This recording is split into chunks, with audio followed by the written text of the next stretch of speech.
طيب بسم الله الرحمن الرحيم. السلام عليكم ورحمة الله وبركاته.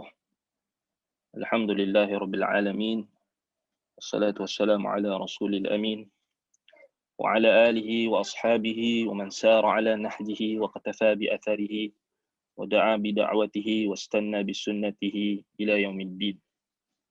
سبحانك لا علم لنا إلا ما علمتنا إنك أنت العليم الحكيم. وقال رب اشرح لي صدري ويسر لي أمري wahlul 'uqdatam min lisani yafqahu qawli, amma ba'd. Alhamdulillah, syukur kita kepada Allah Subhanahu wa taala.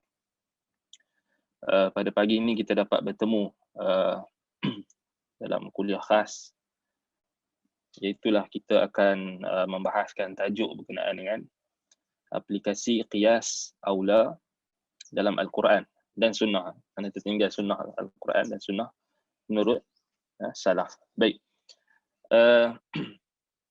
Jadi tajuk kita ini sebenarnya adalah satu tajuk yang dia agak kita kata dia agak perlukan pada penelitian yang mendalam, tetapi sebenarnya dia tidak menghalang untuk kita sebagai penuntut ilmu dan juga orang awam untuk memahami sebenarnya. Yang penting adalah macam mana cara kita nak memahamkan kepada masyarakat awam. Bagaimana kita nak olah untuk masyarakat awam faham. Sebab asalnya isu ataupun tajuk berkenaan dengan qiyasul aula ni, kalau kita lihat, dia adalah salah satu cabang daripada perbahasan ilmu usulul fiqh, dan juga apa yang sebenarnya bagi ulama salaf ini tak dipisahkan daripada kehidupan, dan tak dipisahkan daripada perbahasan berkenaan dengan ilmu akidah, iman. Itu kita kata itu pada dasarnya tak dipisahkan sebenarnya.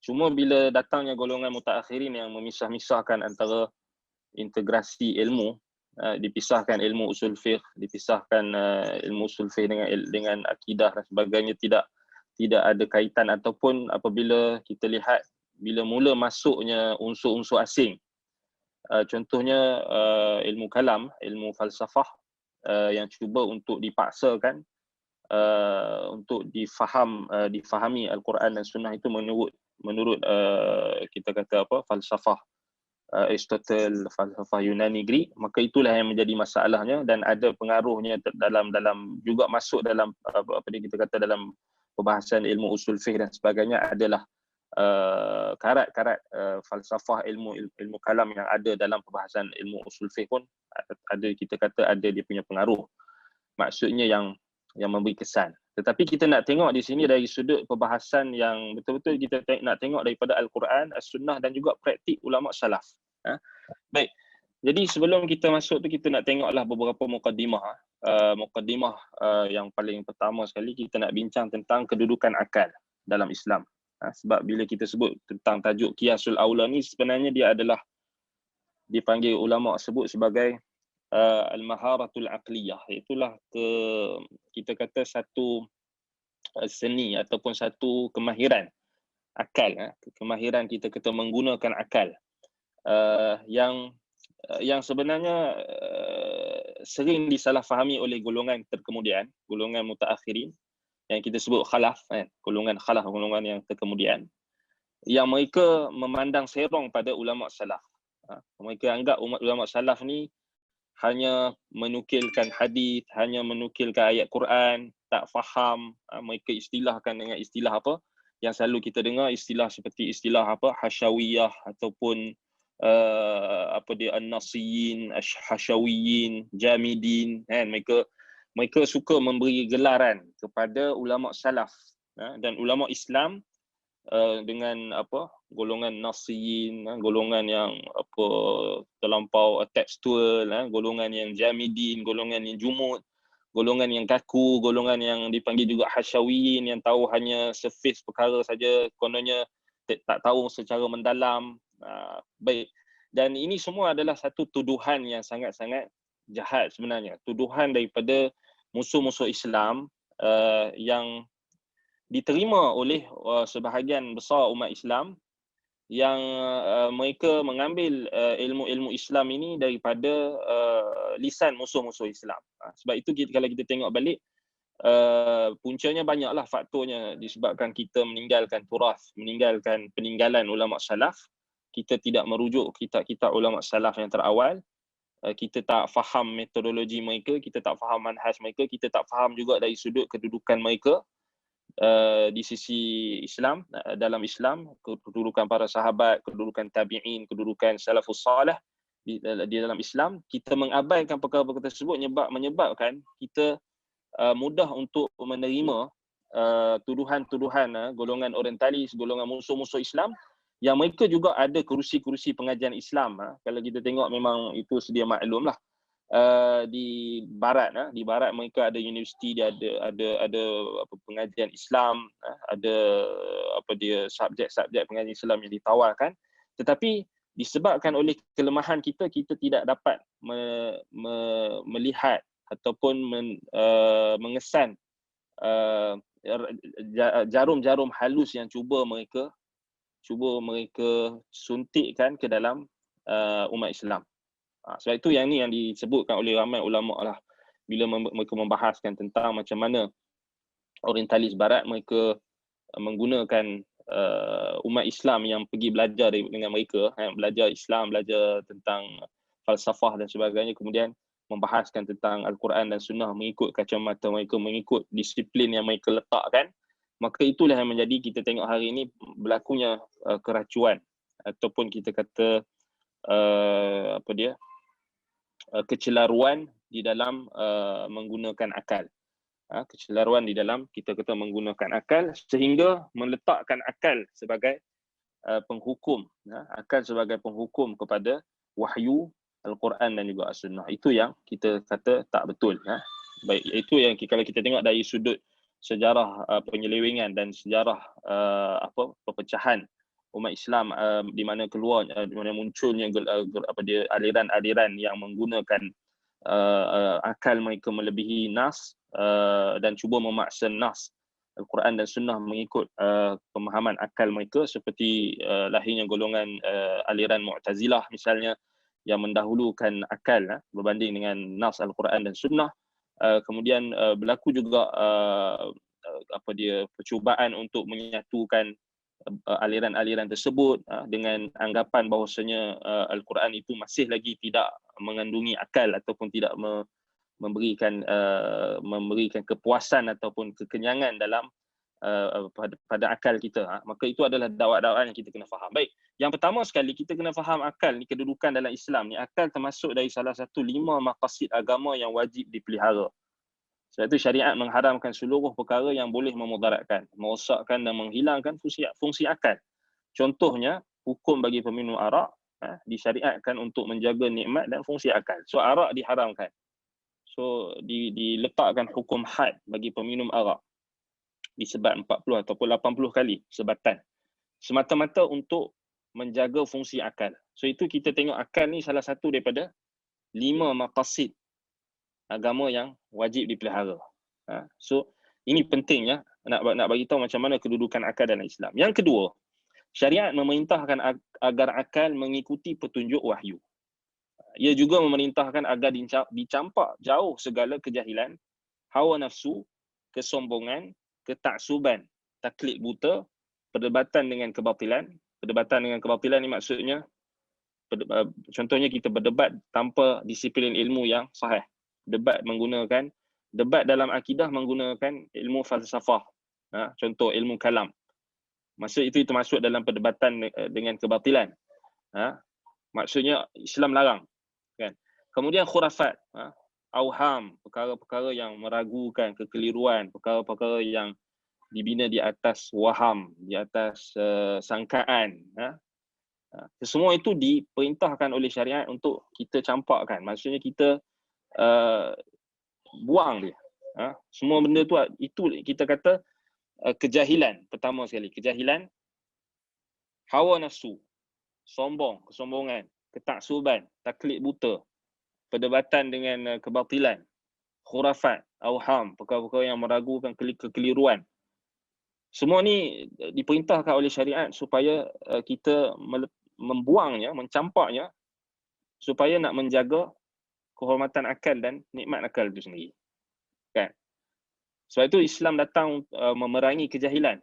Sebab itu wahyu yang pertama turun kepada Nabi kita SAW, perintah supaya membaca Iqra' bismi rabbikal ladzi khalaq, khalaqal insana min 'alaq, Iqra' wa rabbukal akram, alladzi 'allama bil qalam, 'allamal insan ma lam ya'lam. So Allah Taala bagi tahu kepentingan ilmu. Ya Allah Taala menurunkan wahyunya dengan kita kata dengan nak menekankan tentang persoalan keilmuan, persoalan ilmu pengetahuan. Sebab itu Islam memerangi sebarang bentuk kejahilan, dan sebab itulah segala perkara yang bertentangan dengan wahyu, bertentangan dengan ilmu, bertentangan dengan petunjuk wahyu, maka ianya disebut sebagai jahiliyah, perkara yang dinisbahkan kepada kejahilan. Maka Allah Taala menisbahkan jahiliyah tu kejahilan kan, disebabkan apa? Sebab jauh daripada ilmu. Jahiliyah tu apa? Jahiliyah tu itulah mengikuti kejahilan, hawa nafsu, kesombongan, ketaksuban, taklid buta, perdebatan dengan kebatilan, khurafat, perkara waham, perkara yang keliru, perkara yang meragukan. Semua tu diperintahkan oleh Islam untuk kita buang. Maksudnya kita buang dalam kamus hidup kita supaya kita dapat fokus akal kita ini dapat dipandu dengan ilmu yang benar. Baik. Kemudian yang ketiga, syariat memerintahkan agar akal digunakan dengan betul, iaitu dengan tafakkur dan tadabbur. Sama ada pada ayat-ayat syar'iyah, yakni Al-Quran dan juga As-Sunnah, mahupun ayat-ayat kauniyah.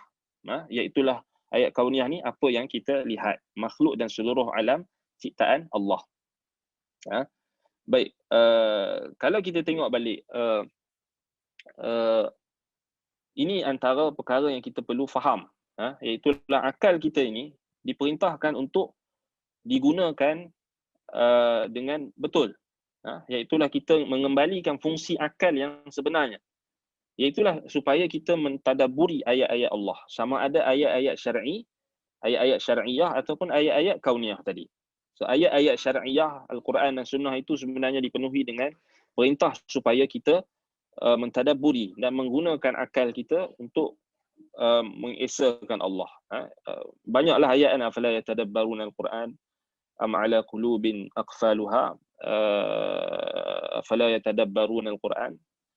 Kemudian ayat afala ta'qilun, afala tatadhakkarun. Semua ayat-ayat yang sangat banyak yang memerintahkan supaya kita menggunakan akal kita untuk tadhakkur, untuk tadabbur, untuk ta'ammul, untuk memerhatikan dan meneliti dan membuat kajian. Baik. Kemudian Al-Quran dan Sunnah dipenuhi dengan dalil-dalil akal yang membungkam lagi membuktikan keesaan Allah, kebenaran Rasulnya, penetapan akan hari akhirat dan lain-lain perkara yang berkait dengan keimanan. Beriman dengan Rasul, beriman dengan kitab, beriman dengan hari akhirat, kiamat. Kemudian beriman dengan qada dan qadar, beriman dengan malaikat, kita kata kemudian dengan segala perinciannya, beriman dengan syurga dan neraka dan segala perinciannya. Kesemuanya itu apa? Terkandung di dalam Al-Quran dan Sunnah. Maksudnya kita kena yakin bahawasanya Al-Quran dan Sunnah ni memang ada dipenuhi dengan dalil-dalil akal. Sebab itu adalah salah bila kita beranggapan Al-Quran dan Sunnah ini hanyalah nas yang kaku, yang tidak ada akal dalamnya. Sebenarnya ini adalah salah satu tuduhan dusta bagi orang-orang yang tak memahami Al-Quran dan Sunnah, ataupun orang yang ada niat yang buruk untuk menjauhkan umat Islam daripada sumber asasi mereka. Itu je kita kena faham. Baik, yang berikutnya, Islam menggalakkan penganutnya agar sentiasa mengasah akal mereka dengan belajar, membaca, mengkaji. Nas-nas Al-Quran dan Sunnah dipenuhi dengan motivasi dan galakan supaya sentiasa menambahkan ilmu pengetahuan. Wa qur rabbi zidni ilma. Allah Taala perintahkan kepada Nabi kita Muhammad SAW, katakan wahai Muhammad, Rabbi zidni ilma. Wahai Tuhanku, Rabbku, tambahkanlah kepada aku ilmu. So kata para ulama, tidak ada perkara yang Allah perintahkan nabinya, rasulnya untuk minta penambahan melainkan ilmu. So ilmu saja yang kita kena minta tambahkan. Maksudnya yang ada dalam Quran dan Sunnah. Maksudnya nak bagi tahu betapa Islam ini sangat menggalakkan, memotivasikan penganutnya agar sentiasa mengasah akal. Dan hal ini supaya akal kita tidak akan tumpul dan seterusnya mudah untuk dieksploitasi. So kita tengok kejahilan yang ada dalam masyarakat, itulah punca keseluruhan masalah. Bahkan inilah yang diperangi oleh Nabi SAW ketika diutuskan di Mekah. Ketika Nabi diutuskan di Mekah, bagaimana kita melihat umat bangsa Arab ketika itu berada hanyut di dalam kejahilan, jahiliyah. Hanyut di dalam hawa nafsu mereka, dalam kesombongan mereka, hanyut di dalam penyelewengan mereka di dalam akidah, di dalam sistem ekonomi mereka, sistem sosial mereka dan seluruh sistem politik mereka, seluruh kehidupan mereka itu rosak disebabkan oleh kejahilan. Disebabkan oleh mereka meninggalkan fungsi akal. Mereka tidak menggunakan akal mereka dengan benar. Mereka memandulkan akal mereka. Sebab itu Allah Subhanahu Wa Taala sebut dalam Al-Quran, wa idza qila lahum ittabi'u ma anzalallah qalu bal nattabi'u ma alfayna alayhi aba'ana aw law kana aba'uhum la ya'qiluna shay'an wa la yahtadun. Apabila dikatakan kepada mereka, wahai Muhammad, apabila dikatakan kepada mereka kaum musyrikin, wa idza qila lahum ittabi'u ma anzalallah, ikutilah apa yang diturunkan oleh Allah. Qalu, mereka menjawab, bal, bahkan tidak, nattabi'u ma alfayna alaihi aba'ana. Kami hanya akan mengikuti apa yang ditinggalkan oleh nenek moyang kami. Iaitulah apa? Tradisi nenek moyang. Allah tempelak mereka. Allah kata apa? Sebab mereka tak guna akal. Awalau kana aba'uhum la ya'qiluna syai'an wa la yahtadun. Adakah tergamak kamu nak ikut nenek moyang kamu walaupun nenek moyang kamu tu tidak menggunakan akal mereka dengan betul? La ya'qiluna syai'an, tidak berfikir, tidak berakal, tidak menggunakan akal mereka, tidak memikirkan akan akibat sesuatu. La ya'qiluna syai'an, tidak memikirkan sesuatu. Wala yahtadun, dan tidak mengambil petunjuk ataupun tidak diberikan petunjuk. So dengan Allah Ta'ala tempelak orang musyrikin sebab mereka menggunakan emosi, mereka menggunakan hanya semata-mata kita kata alasan mereka hanya semata-mata nenek moyang, amalan nenek moyang, tradisi, apa yang ditinggalkan oleh nenek moyang, tanpa mereka menggunakan akal. Sedangkan Allah Ta'ala jadikan akal untuk digunakan, difungsikan dengan fungsi yang benar. Sebab itu, kalau kita membiarkan akal kita ini tumpul, macam mana akal boleh jadi tumpul? Bila kita tak menuntut ilmu. Itu je. Bila kita reda dengan kejahilan. Bila kita rela dan reda dalam keadaan kejahilan, ketika itulah Allah Ta'ala akan tumpulkan akal kita. Baik, mafhum mukhalafahnya. Kalau kita nak akal kita ni sentiasa tajam, nak buat apa Ustaz? Main chess ke? Baik, main chess tu dia hanya main chess je. Main mainan apa-apa ke? Main game strategis ke? Tak. Baca Quran. Baca Quran. Lazimi Al-Quran. Pelajari Al-Quran. Pelajari sunnah Nabi SAW. Itu yang akan mengasah pemikiran kita, yang akan mengasah akal kita.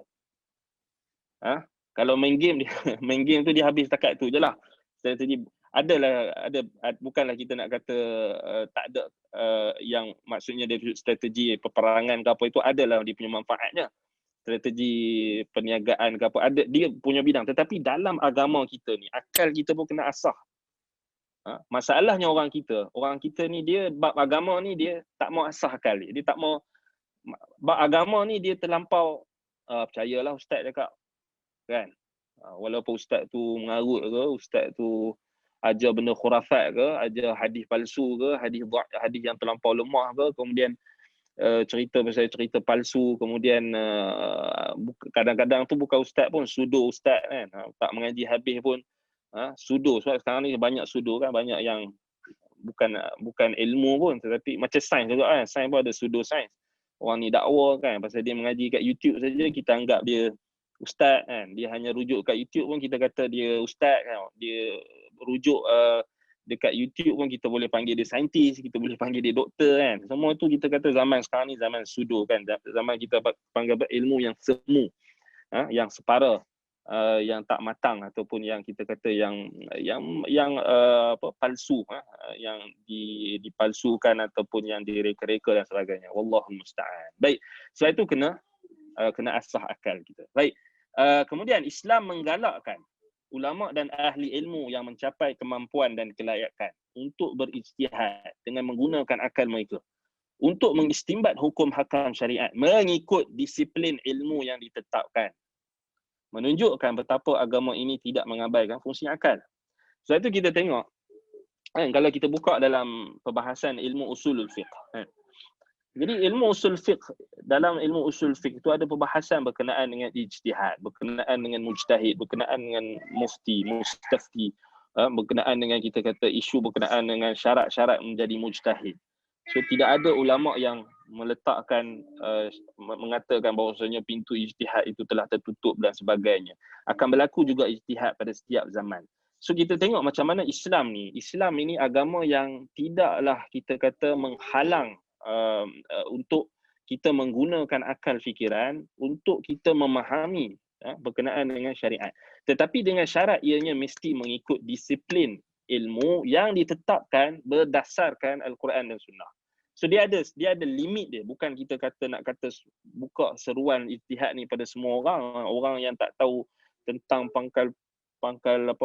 pokok pangkal sesuatu perkara, orang yang tak tahu tentang disiplin ilmu, orang yang tak pernah ikuti pengajian secara formal ataupun tidak formal dalam bidang agama, tak pernah mengetahui tentang bahasa Arab, tak pernah belajar tentang ilmu tafsir, tak pernah belajar ilmu usul fiqh, tiba-tiba semua orang nak mujtahid. Itu kita pun tak setuju kan. Mana ada orang, maksudnya kita kata mana ada orang yang akan setuju dengan benda yang kita kata kalau tak ikut dia punya kaedah. Macam bidang-bidang lain pun samalah. Kalau orang yang dalam bidang kedoktoran kan, dia akan rasa marah bila ada orang yang bukan di bidang kedoktoran yang akan bercakap tentang bidang dia itu tanpa ilmu kan, tanpa disiplin, tanpa metodologi yang betul. So macam itulah juga kita orang yang berada dalam lapangan ilmu agama, bila kita tengok orang yang cakap orang yang bukan bidang agama, yang tak dikenali dia punya talab, dia punya proses menuntut ilmu tu tak dikenali dia punya tempat pengajian ataupun pengajian dia, sejarah pengajian dia sama ada secara formal atau talaqi dan sebagainya tak diketahui, tak ada rekomendasi daripada mana-mana tempat pengajian ataupun mana-mana ahli ilmu yang dikenali, maka kita pun akan rasa sanksi lah kan. Orang tu engkau apa benda, apa kelayakan kau nak cakap dalam bidang ni kan. Tiba-tiba kau nak cakap je kau nak bagi fatwa, kau nak keluar fatwa apa bidang kau kan. Tiba-tiba kau nak menyanggah orang yang lebih alim berbanding kau, orang yang bukan setakat seorang dua, dah ada satu kita kata lajnah fatwa misalnya yang dilantik oleh pemerintah dan sebagainya. Itu lebihlah kita kata kita kena hormati kan. Kita kena letaklah kedudukan seseorang tu pada tempatnya. Jadi berhaklah untuk masyarakat merasa sanksi kalau orang tu memang tak tahu, tiba-tiba datang kan. Yalah, kalau sekalipun dia ada latar belakang pengajian agama, tetapi kita nak tahu apa latar belakang dia. Betulkah dia ni orang yang betul-betul melazimi majlis ilmu, orang yang melazimi manhaj ahli ilmu kan. Sebab tu ini antara masyarakat kita kena didedahkan jugalah dengan macam mana kita nak ambil ilmu daripada orang. Proses talaqi wal istidlal. Cara manhaj talaqi wal istidlal, macam mana kita nak belajar, kita kena pilih guru, bukan ambil guru sebarangan. Setakat kita tengok dia ramai follower, kita pun ikut. Setakat dia pandai ceramah sikit, kita pun ikut, walaupun kadang-kadang tu ceramah dia tu bercanggah dengan asas ilmu, bercanggah dengan disiplin ilmu. Maka kita kata itu yang menjadi masalahnya bila kita menjadikan ukuran ramai pengikut tu yang mendahului ukuran ilmu kan. Kadang-kadang tu kita ambil pasal dia pandai ceramah, sedap ceramah, kita pun ambil dia sebagai tokoh. Ini salahlah. Itu yang jadi isu yang beberapa hari ni, kita terlampau cepat mengangkat seseorang tokoh tu sehingga kita tak kenal pun siapa dia, di mana dia menuntut ilmu kan. Apatah lagi kalau kita lebih membimbangkan bila ajaran yang dibawa itu membawa kepada kita kata merosakkan asas-asas ilmu, merosakkan akidah Islam, merosakkan prinsip-prinsip yang telah ditetapkan oleh ahli ilmu. Baik. Jadi kat sini kita tengoklah sebab itu adanya istimbat, adanya ijtihad di kalangan ulama, di kalangan ahli ilmu yang berkelayakan. Dan benda ni sentiasa berlaku. Sebab itu macam kita kena fahamlah apa yang berlaku sekarang, isu-isu nawazil, isu-isu semasa yang berlaku. Contoh macam isu berkenaan dengan penjarakan saf kan, penjarakan ataupun kita kata fizikal yang berlaku di masjid dan sebagainya, iaitu dari sudut saf tu. Baik, dia ada kita kata disiplin ilmu dia. So kita jangan ingat ulama bila keluar fatwa tu mereka macam kita aja, macam ikut suka hati kita kan, tak. So dia ada disiplin dia. Sebab itu adanya ilmu usulul fiqh, adanya kaedah-kaedah qawaidul usuliyah, qawaidul fiqhiyah yang dibentangkan oleh para ulama. So ada. Dan kaedah-kaedah tu bukanlah mereka ambil daripada mana-mana tak tahu sumbernya. Mereka istimbat, keluarkan. Daripada mereka ambil, mereka rujuk daripada kitab-kitab ulama yang mereka istimbatkan melalui proses tatabbu' wal istiqra'. Proses analisis yang menyeluruh, komprehensif daripada Al-Quran dan juga As-Sunnah, tafsirannya, syarahannya, penjelasannya oleh ulama. So kita jangan memandang lekeh ataupun memandang sebelah mata kalau adanya fatwa-fatwa ulama yang dalam isu-isu berkait dengan isu-isu semasa ni, kita jangan mudah meremehkan. Apatah lagi apabila ianya melibatkan maqasid, tujuan syariat, dan antaranya adalah untuk menjaga nyawa manusia. Sebab itu kita kena tengok dari sudut komprehensif, dari sudut menyeluruh. Bukan semata-mata kita tengok kita rasa macam tak setujulah kan. Kemudian kita terus buat kita terus nak ulas sesuatu isu kan. Lebih baik kita serahkan kepada ahlinya. Baik, itu nasihat lah kan. Masuk juga nasihat tu. Baik. Kemudian syariat terbina di atas kaedah jalbul masalihi wa takmiliha wa dar'ul mafasili wa taqliliha. Syariat kita ni dia tertegak di atas apa? Kaedah yang kita katakan yang ulama istimbat daripada seluruh ayat-ayat Quran. Kaedah ni dapat daripada mana? Daripada Al-Quran dan juga Sunnah, seluruh Quran dan Sunnah, Islam itu sendiri. Kaedah apa? Mencapai kemaslahatan dan menyempurnakannya serta menolak sebarang kemudaratan dan meminimumkan kemudaratan. So kena fahamlah. Kita bukan nak tengok dari satu sudut saja. Dari satu sudut kita tengok memanglah macam kita kata okey, solat jarak saf. Kita tengok dari satu sudut je kan. Tapi kita tak tengok dari sudut yang lebih luas. Sebab itu datangnya syariat membawa kaedah ni, mencapai kemaslahatan dan menyempurnakannya serta menolak kemudaratan dan meminimumkannya. Kaedah ini tidak mungkin dicapai melainkan dengan mengembalikan akal kepada bimbingan syariat. So maksudnya kita kena balikkan akal kita ni kepada neraca syariat. Itu saja cara dia.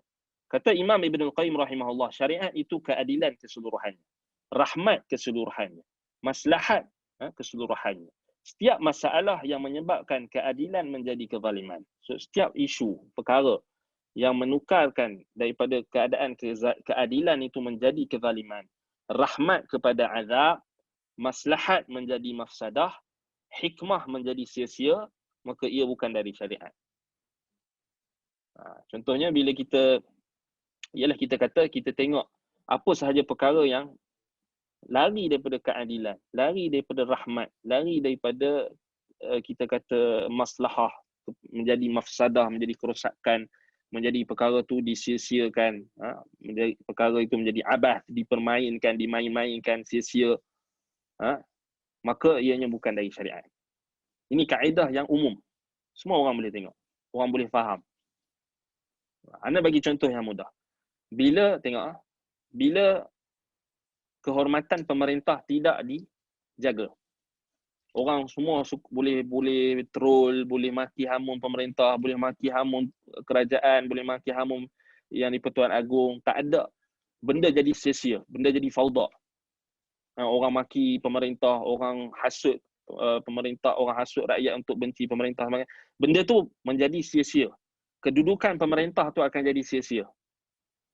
Maka ia terkeluar daripada hikmah. Maka syariat datang untuk menutupnya. Tak perlu bincang dalil pun. Memang itu. Dalil semua penuh.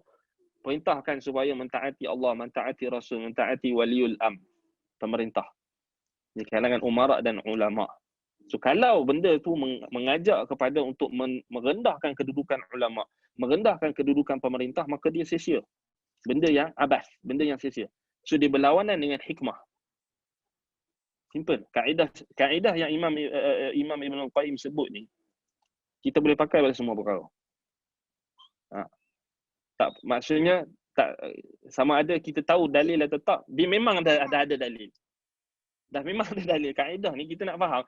Kaedah ni dia adalah khulasah, dia adalah intipati. dia adalah intipati daripada Al-Quran dan Sunnah. So maksudnya kalau kita pegang dengan kaedah yang disebutkan oleh ulama ni, sama ada kita tahu dalil atau tak, dia memang ada dalil, cuma sama ada kita tahu atau tak, tu je kan. Kalau nak tahu kena ngaji lah, itu dia punya apa, tips dia kan. Baik, kemudian kita nak tengok mukadimah yang berikutnya. Akal yang sejahtera tidak sesekali akan bercanggah dengan syariat. Ini kita kena pegang. Ini kaedah yang juga ditetapkan oleh ulama salaf. Antaranya Imam Ibn Al-Qayyim rahimahullah kata apa? Al-kitabul munazzal wal aqlul mudrik hujjatullah ala khalqihi. Kitab yang diturunkan, yakni Al-Quran, dan akal yang mampu mencapai kebenaran. Akal yang Allah dah jadikan secara fitrahnya, akal itu memang mudrik. Akal yang mampu adanya capaian, al-idrak, untuk mencapai kebenaran. Sebab semua Allah Ta'ala bagi akal yang sama. Kecuali bila mereka dah rosakkan akal, itu jadi lain isu lah kan. Maka Al-Quran yang diturunkan dan akal yang Allah Ta'ala bagi dekat kita ni, semua manusia ada akal yang mampu untuk mencapai kebenaran. Inilah hujjah Allah ke atas makhluknya. Sebab tu kata Imam Ibn Qayyim, hujjatullah ala khalqihi. Ni hujjah Allah. So kita tak boleh jadi alasan lah. Kita tak boleh ambil, kita bagi alasan, kita kata Tuhan, nanti kita berdepan dengan Allah, Tuhan kau bagi aku akal yang tak cukup ke? Tak, Allah Ta'ala bagi semua akal dah cukup. Tapi sama ada kita yang merosakkan akal kita ataupun kita yang mematikan fungsi akal kita, itu yang kita dipertanggungjawabkan. So kita kena faham. Baik, yang berikutnya, sekejap.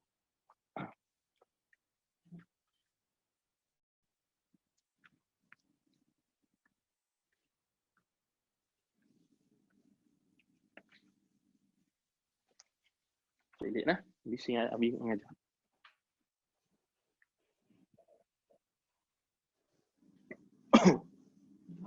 Baik, jadi kemudian kita nak bincang tentang qiyas.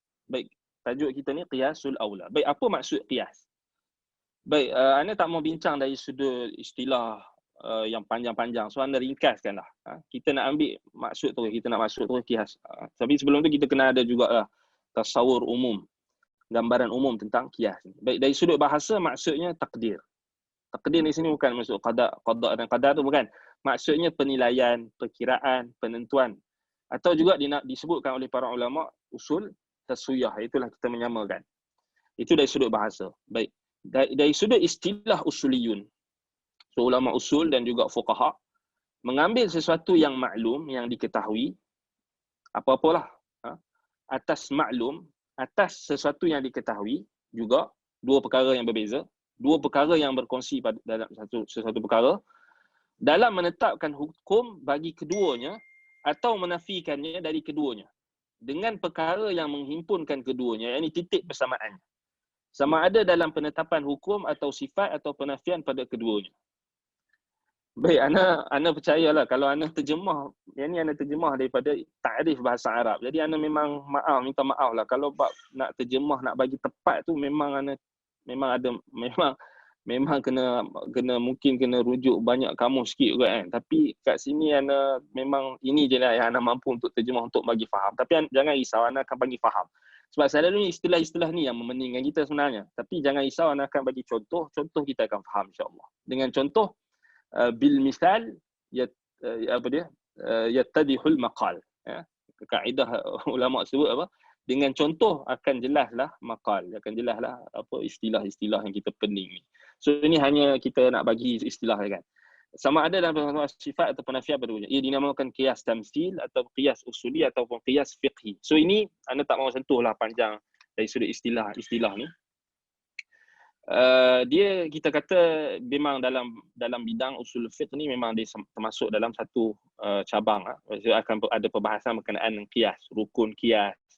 Lepas tu qiyas, qiyas, kemudian dia punya rukun dia, kemudian dia punya illah, apa dia illah kan, dan apa perbezaan qiyas fasid dengan qiyas ma'al farid, apa benda semua dah, banyaklah. Baik, kemudian kita nak tengok pembahagian qiyas. So dia ada satu lagi qiyas yang dipanggil qiyas mantiqi. So qiyas mantiqi ni yang falsafah punya. So yang tu kita bukan nak bahas juga lah. So kita nak bincang yang qiyas usuli. Qiyas usuli ni yang dibincang oleh ulama-ulama Islam. So yang mereka ambil istinbat daripada Al-Quran dan Sunnah. Itu maksud kita. Kita tak mau bincang qiyas Aristoteles, qiyas yang digunakan oleh falsafah, ahli falsafah apa semua tu. So yang tu kita tolak lah sebab dia bukan agama kita kan. So dia bukan daripada agama kita. So kita tolak tepi semua yang qiyas-qiyas yang Aristoteles apa semua qiyas-qiyas ahli falsafah tu kita buang. So kita nak tengok qiyas yang dalam Islam saja, qiyas yang dibahaskan oleh ulama usul. So ini juga kita kena faham sebab kebanyakan orang bila dia nak bincang tentang agama, dia asyik nak pakai qiyas yang falsafah punya. So salah lah kan. Sebab tu banyak perkataan ulama salaf yang bantah benda tu. So macam ilmu mantik. Kita kena faham lah, ilmu mantik yang diambil kaedah-kaedahnya daripada ilmu falsafah Yunani Greek. Yang tu yang kita tolak. Yang tu yang ustaz kita siang malam pagi petang duk bantah tu. Kan? Kita kena faham. Tetapi bukan bermaksud kita menolak qiyas yang sahih. Mantik yang sahih. Dia jangan ingat salafi tolak mantik yang sahih. So, kita terima mantik yang sahih, yang bertepatan dengan Quran dan Sunnah. Kan? Itu kita kena faham. Baik, qiyas ni ada 3 pembahagian dari sudut qiyas yang kita nak bincang, qiyas usuli ataupun qiyas fiqhi ni. Dan kita akan fokus pada qiyasul aula. Baik, yang pertama qiyasul adna. Qiyasul adna ni apa yang dikiaskan, iaitu al-maqis. Itu lebih rendah dan lebih lemah illah, yang sebabnya berbanding sesuatu yang dikiaskan ke atasnya. Al-maqis alaih. Contohnya qiyas nabith atas arak dalam pengharamannya. So nabith ni apa, minuman yang kita kata apa, minuman yang apa dia, anggur ataupun buah-buahan yang direndam, yang diperam,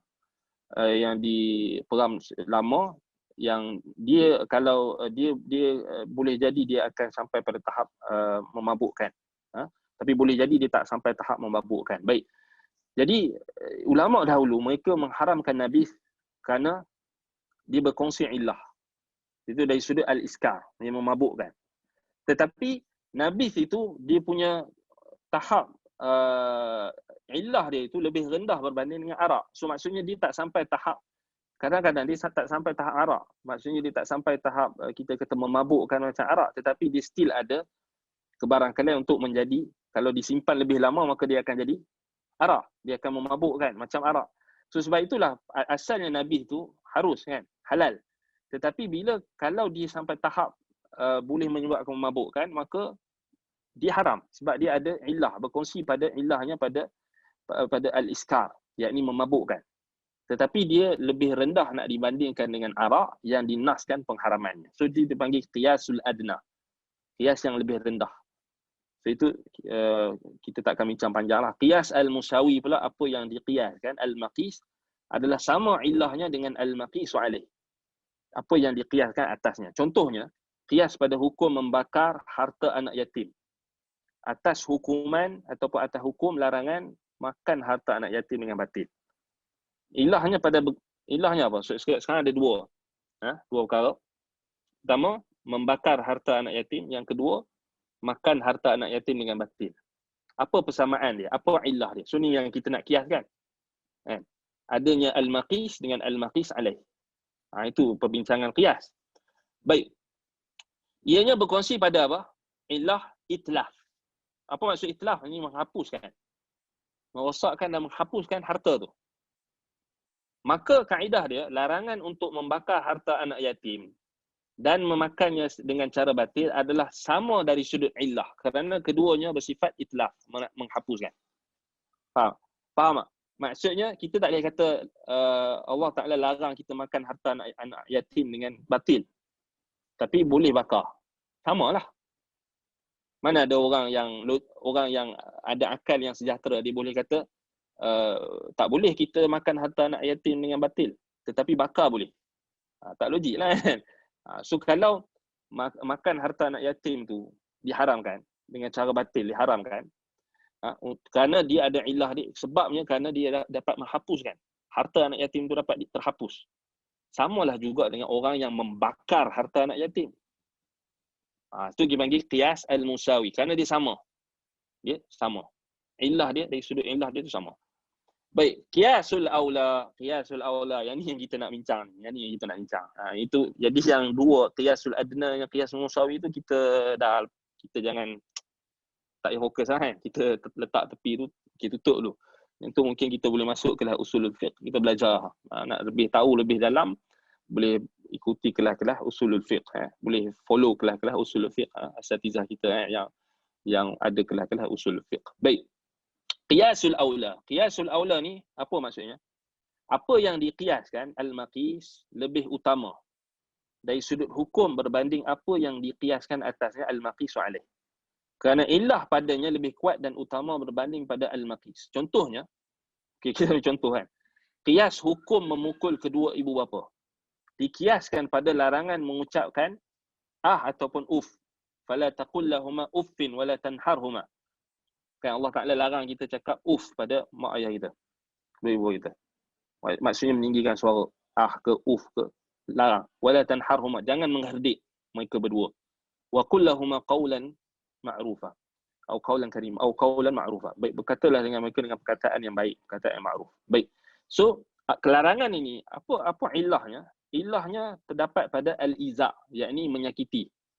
Atau mencederakan. Menyakiti. Maka menyakitkan hati kedua ibu bapa dengan perkataan, kita kata menyakitkan hati kedua ibu bapa dengan perkataan uf pun dilarang, maka memukul dan mencederakan fizikal mereka lebih aula, lebih utama untuk dilarang. Itulah qiyasul aula. So maksudnya al-maqis itu yang dikiaskan itu lebih utama dari sudut hukum berbanding dengan apa yang dikiaskan atasnya. Kan? Maksudnya apa yang kita kiaskan di sini iaitulah memukul kedua ibu bapa. Maka ianya lebih dilarang. Kalau kita kata meninggikan suara, mengangkat suara, mengherdik, mengatakan uf, cis dan seangkatan dengannya pun dilarang, apatah lagi memukul. Inilah qiyasul aula. Ini contoh qiyasul aula. Baik. Adapun apa yang kita nak bincangkan dalam tajuk qiyasul aula kita ni, kita nak tengok tajuk qiyasul aula yang dipraktikkan oleh salaf. Baiklah, qiyasul aula dalam wahyu ni, apa dalil qiyasul aula dalam Quran, dalam sunnah. Baik, yang ni yang kita nak bincangkan. Iaitulah apa? Dalam surah Al-Hashr ayat 2. So Allah Ta'ala sebut dalam, kita ambil potongan ayat saja, kita tak ambil keseluruhan ayat sebab yang nak dimaksudkan adalah praktikal qiyasul aula. So dalam Quran, dalam surah Al-Hashr ayat 2, Allah kata fa'tabiru ya ulil absar. So ini asas pada qiyas. Fa'tabiru ya ulil absar. Maka ambillah i'tibar.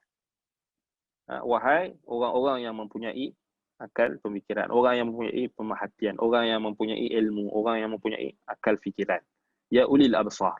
Ulil absar maksudnya orang yang ada akal, orang yang menggunakan akal pemikiran mereka, orang yang apa kita kata mengikuti ilmu. Baik. Maka kata Imam Ibn Jarir At-Tabari rahimahullah, dalam mentakwilkan ayat ini, mentafsirkan ayat ini, dia kata apa? Anna al-illah law ittahada al-hukm. Illah, sebab sesuatu, kalau dia berhimpun, dia bersatu, maka dia akan bersatu juga pada hukum. Wa anna al-qiyas wal-i'tibar innama yakunu bil-uqul. Sesungguhnya bahawasanya qiyas dan i'tibar. So ulama salaf dulu dia gunakan juga qiyas ni dengan istilah i'tibar. So apa maksud i'tibar? I'tibar ni meneliti dalam petunjuk segala sesuatu pada lazimnya, akibatnya dan sebabnya. Apa contohnya kita akan tengok nanti.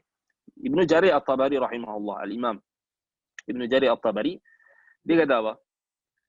Qiyas dan i'tibar ni akan berlaku dengan akal. Maksudnya akan berfungsi kalau kita menggunakan akal kita.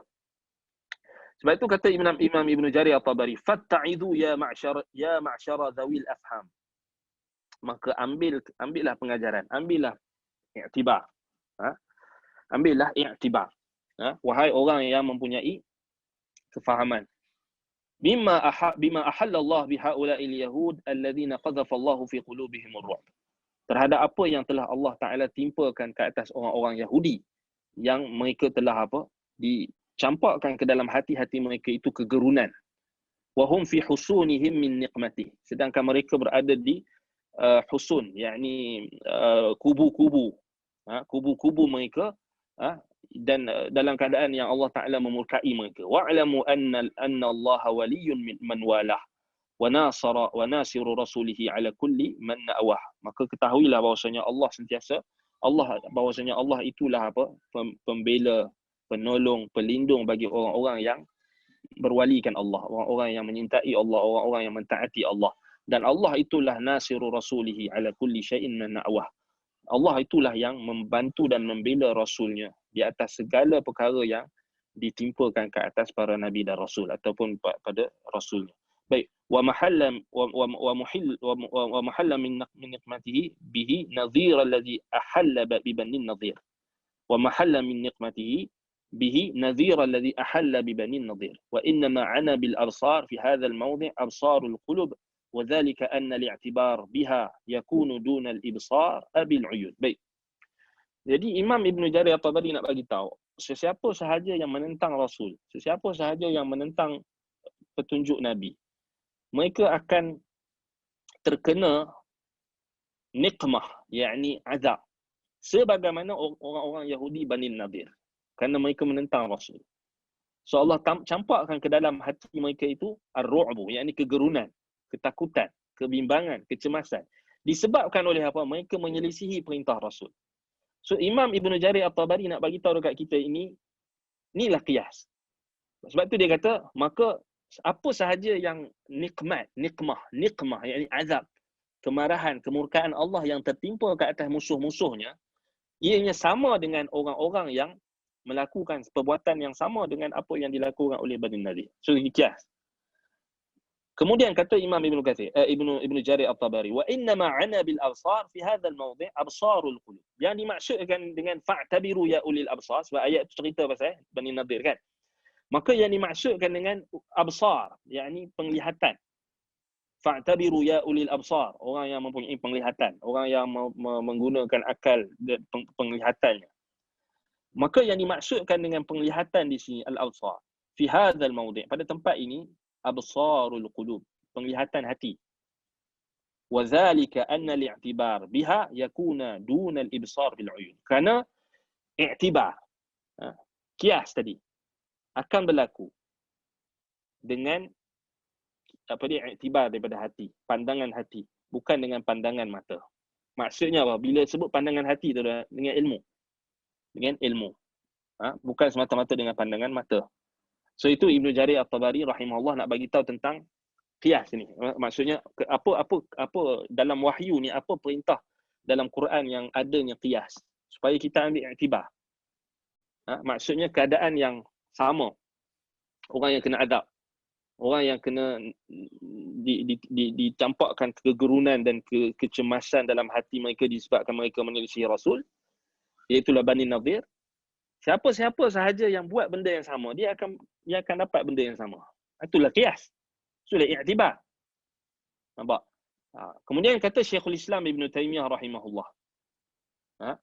Wal i'tibar huwa al-qiyas bi'ainihi. Sebab itu Imam Syekhul Islam Ibn Taymiyah dia kata, i'tibar itu adalah qiyas bi'ainihi, qiyas.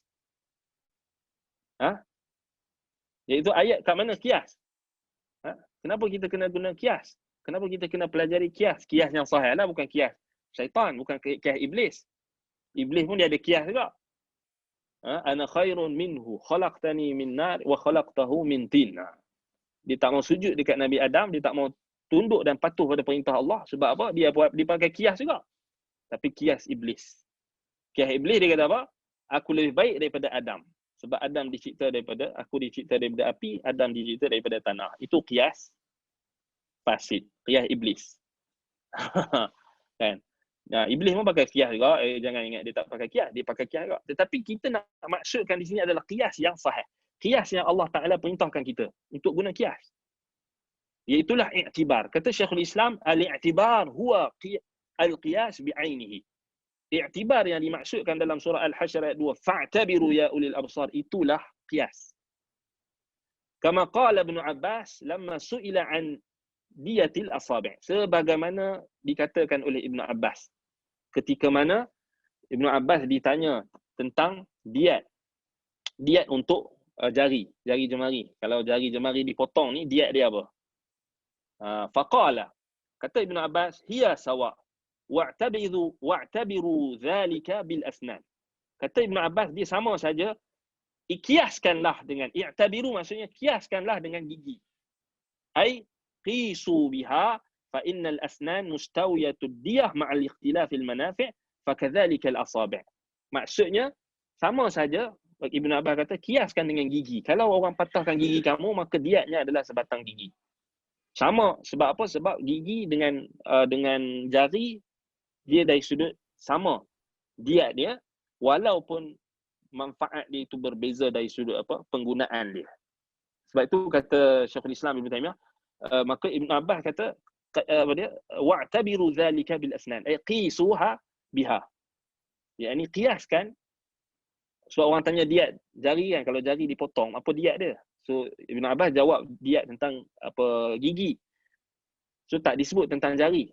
So sama aja kiaskan jari dengan gigi. Sebab manfaat dia walaupun berbeza, tetapi dari sudut diat dia adalah sama. Kerana fungsi dia tu, dia adalah berfungsi untuk digunakan dalam kehidupan seharian kita. Sebab itu kata Imam Syekhul Islam Ibn Taymiyah rahimahullah, fakadzalika al-asabi', demikianlah juga jari. So itu kias. Kias. Baik, jadi ini maksud i'tibar ataupun qiyas itu. Baik, jadi qiyasul aula, kita nak tengok apa contoh-contoh aplikasi qiyasul aula dalam Al-Quran, As-Sunnah dan praktik salaf. So ini dia punya umdah. Ini kita punya kemuncak kelas kita pada kuliah khas kita ini. Baik, kalau kita tengok qiyasul aula ni, dia sebenarnya adalah ulama-ulama ahli sunnah. Mereka sebutkan qiyasul aula ni dia sebenarnya adalah qiyas fitri. Qiyas yang kita kata, qiyas yang Allah Ta'ala bagi dekat fitrah kita. So sebenarnya dia tak perlu pun sampai kita nak belajar lebih. Dia cuma perlu digilap lah, dipelajari, tetapi perlu digilap dengan ilmu. Ilmu apa? Al-Quran dan Sunnah. Maksudnya dia memang ada pada fitrah kita. Baik, contoh qiyas aula yang Allah Ta'ala berikan. Kita nak kata qiyas aula ni dia adalah qiyas yang fitriyun, aqliyun, syar'i. Dia bukan akli saja. Maksudnya dia dibenarkan menurut akal, menurut fitrah, menurut syariat. Dia ada 3.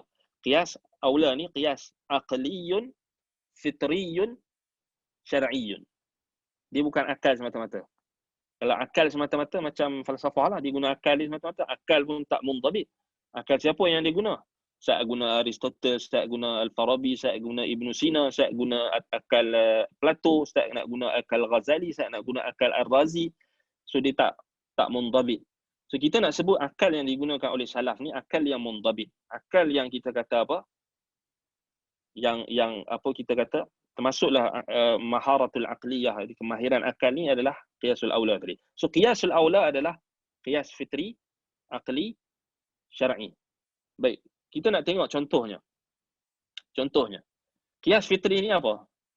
Qiyas fitri ni benda yang badhi, benda yang secara fitrahnya kita boleh tahu. Contohnya kita boleh tahu,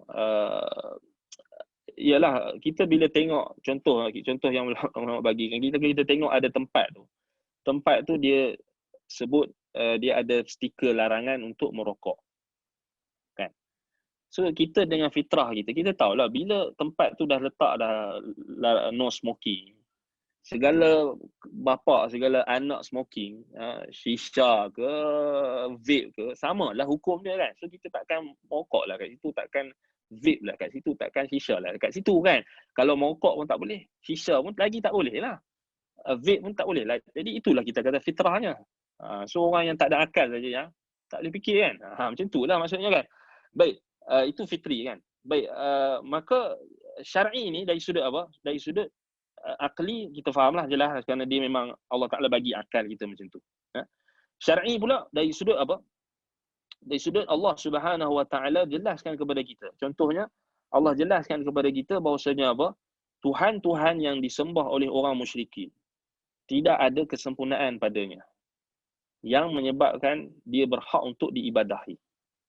Bahkan kesemua sembahan-sembahan orang musyrikin, kesemuanya aswa wa aqbahu wa anqas, semuanya adalah buruk, lemah, tak sempurna. Sehinggalah apa? Kita gunakan kias akal pun kita akan tahu. So syariat datang membenarkan kias akal ni, bahawasanya apa? Apa sahaja yang golongan yang menyembah selain Allah, dia menyembah batu ke, dia menyembah binatang ke, dia menyembah manusia ke, maka itu adalah apa? Sesuatu yang tidak layak.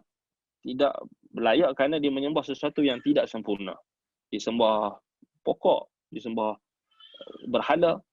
Berhala tak boleh cakap, tak boleh memberi manfaat, tak boleh memberi mudarat. Itulah kita kata dia secara fitrahnya, secara akalnya, dan kita akan tengok dari sudut dalil-dalil syarak, secara akalnya maksudnya dia tak boleh diterima akal lah. Kan? Kau pergi bagi makan dewa kau tu, kau letak buah limau. Kan? Lepas tu kau tipu dia. Kau letak limau palsu. Limau fake. Bercanggah dengan akal. Macam mana kau boleh sembah? Macam mana kau boleh harapkan bantuan, harapkan pertolongan daripada benda yang tak boleh tolong diri dia sendiri, kan? Itu akal lah, kita kata dari sudut akal, maksudnya lawan. Itu dari sudut syar'i dan akli. Baik. Kemudian Allah Subhanahu Wa Taala mengkhabarkan kepada kita bahawasanya apa? Allah lah, kita kata Allah Taala inilah, kalau kita nak faham tentang Allah Subhanahu Wa Taala, maka qiyasan, yakni segala qiyas, segala i'tibar yang paling sempurna, yang paling tinggi, yang paling aula, yang paling utama daripada segenap sudut, daripada setiap kesempurnaan dan juga tidak ada kekurangan padanya, maka kalau kita nak jadikan sesuatu qiyas pada yang paling aula, yang paling utama, yang paling sempurna, sudah tentulah tak ada qiyas yang kita boleh buat qiyas. Melainkan qiyasul aula, maksudnya kita merujuk kepada yang paling sempurna, Allah Ta'ala. So apa maksud qiyasul aula bila kita nak cerita tentang sifat Allah, kita nak cerita tentang nama-nama Allah, kita nak cerita tentang hak Allah, itulah tauhid. So ini kita kena faham juga. Baik. Contohnya, kita nak kata apa di sini? Kerana Allah Subhanahu Wa Ta'ala dialah Tuhan yang mempunyai sifat kamalul mutlaq, sifat kesempurnaan yang mutlak. Walahul mathalul a'la, dan bagi Allah itu perumpamaan yang tertinggi. So maksudnya, bila kita sebut qiyas, kita nak qiyas dengan qiyasul aula, kita nak qiyas yang dengan tinggi, kan, dengan benda yang lebih tinggi, lebih utama, lebih hebat, lebih banyak, lebih tinggi dan lebih sebagainya. So qiyasul aula pada perkara yang melibatkan hak Allah ni. So inilah satu-satunya qiyas yang dibenarkan pada Allah Ta'ala. Maksudnya kita nak bagi tahu macam mana? Sebab kita nak qiyas musawi tadi dengan Allah tak boleh, sebab Allah tak sama dengan makhluk. Nak qiyasul adna lagi tak boleh, sebab Allah Ta'ala mana kurang daripada kita. Allah Ta'ala maha sempurna. So satu saja yang boleh, qiyasul aula. So macam mana kita nak praktikkan? So kita akan tengok macam mana ulama praktikkan. Baik. Kerana Allah Ta'ala maha sempurna. Dan Allah Ta'ala lah yang paling berhak untuk diibadahi. Bahkan paling berhak untuk diesakan. Kenapa? Kerana dia esa dalam kesempurnaan yang mutlak. Sebab itu Allah Ta'ala sebut dalam Al-Quran, dalam surah An-Nahlu ayat 57 hingga 60. Allah kata apa? وَيَجْعَلُونَ لِلَّهِ الْبَنَاتِ سُبْحَانَهُ وَلَهُمْ مَا يَشْتَهُونَ وَإِذَا بُشِّرَ أَحَدُهُمْ بِالْأُنْثَى ظَلَّ وَجْهُهُ مُسْوَدًّا وَهُوَ كَظِيمٌ يَتَوَارَى مِنَ الْقَوْمِ مِنْ سُوءِ مَا بُشِّرَ بِهِ أَيُمْسِكُهُ عَلَى هُونٍ أَمْ يَدُسُّهُ فِي التُّرَابِ أَلَا سَاءَ مَا يَحْكُمُونَ لِلَّذِينَ لَا يُؤْمِنُونَ بِالْآخِرَةِ مَثَلُ السَّوْءِ وَلِلَّهِ الْمَثَلُ الْأَعْلَى وَهُوَ الْعَزِيزُ الْحَكِيمُ. So ayat ni asas qiyasul aula. Mathalul a'la tu maksudnya kita nak buat, maksudnya Allah Ta'ala bagi tahu dia adalah perumpamaan yang tertinggi. Maksudnya tak ada kias yang kita boleh kiaskan dengan Allah, melainkan Allah itulah yang paling tertinggi. Tak ada perumpamaan yang kita boleh buat melainkan Allah itulah perumpamaan yang tertinggi. Baik. Itu ayat surah An-Nahl ayat 57 hingga 60 tu asas qiyasul aula yang berkait dengan sifat Allah atau berkait dengan apa yang kita nak cerita tentang Allah. Baik. Anda ulang balik ayat An-Nahl ayat 57 hingga 60. Baik, kita akan bincangkan maksudnya nanti. Kemudian ayat dalam surah Ar-Rum ayat 27. Wa huwa alladhi yabda'ul khalqa thumma yu'iduhu wa huwa ahwanu 'alayhi wa lahul mathalul a'la fis samawati wal ardi wa huwal azizul hakim. Dialah yang memulakan penciptaan, kemudian dia mengembalikannya penciptaan itu, wa huwa ahwanu 'alayhi, dan dia mengembalikan penciptaan itu lebih mudah, lebih ringan, lebih mudah baginya. Walahul mathalul a'la, bagi Allah itu perumpamaan yang tertinggi. Fis samawati wal ard, pada di langit dan juga di bumi. Wa huwal azizul hakim, dan dia maha perkasa lagi maha bijaksana. Baik. Dalam ayat ini, kalau kita tengok balik, Allah Subhanahu wa taala mentakrirkan qiyasan, yakni perumpamaan ataupun i'tibar, qiyas yang paling sempurna, yang paling tinggi, iaitulah qiyasul aula. Ini poin dia. Dan termasuklah khasais, keistimewaan yang ada pada Allah Taala yang tak ada pada makhluk. Maksudnya dia sentiasa berada dalam keadaan al-a'la wal akmal wa afdal. Dia sentiasa berada di atas keadaan yang kita kata tertinggi, paling sempurna, yang paling utama. Aula. Sama ada dalam zatnya, sama ada dalam sifatnya atau perbuatan-perbuatannya Subhanahu wa taala. Maka tak ada seorang pun yang boleh menyamai. Tak ada seorang pun yang boleh menyamai ketinggian Allah, kesempurnaan Allah, keutamaan Allah Subhanahu wa taala. Dan tak mungkin kita nak kiaskan dengan mana-mana makhluk, kan? Tak mungkin. Sebab memang dia walahul mathalul a'la, dia yang paling tinggi, dia yang paling sempurna.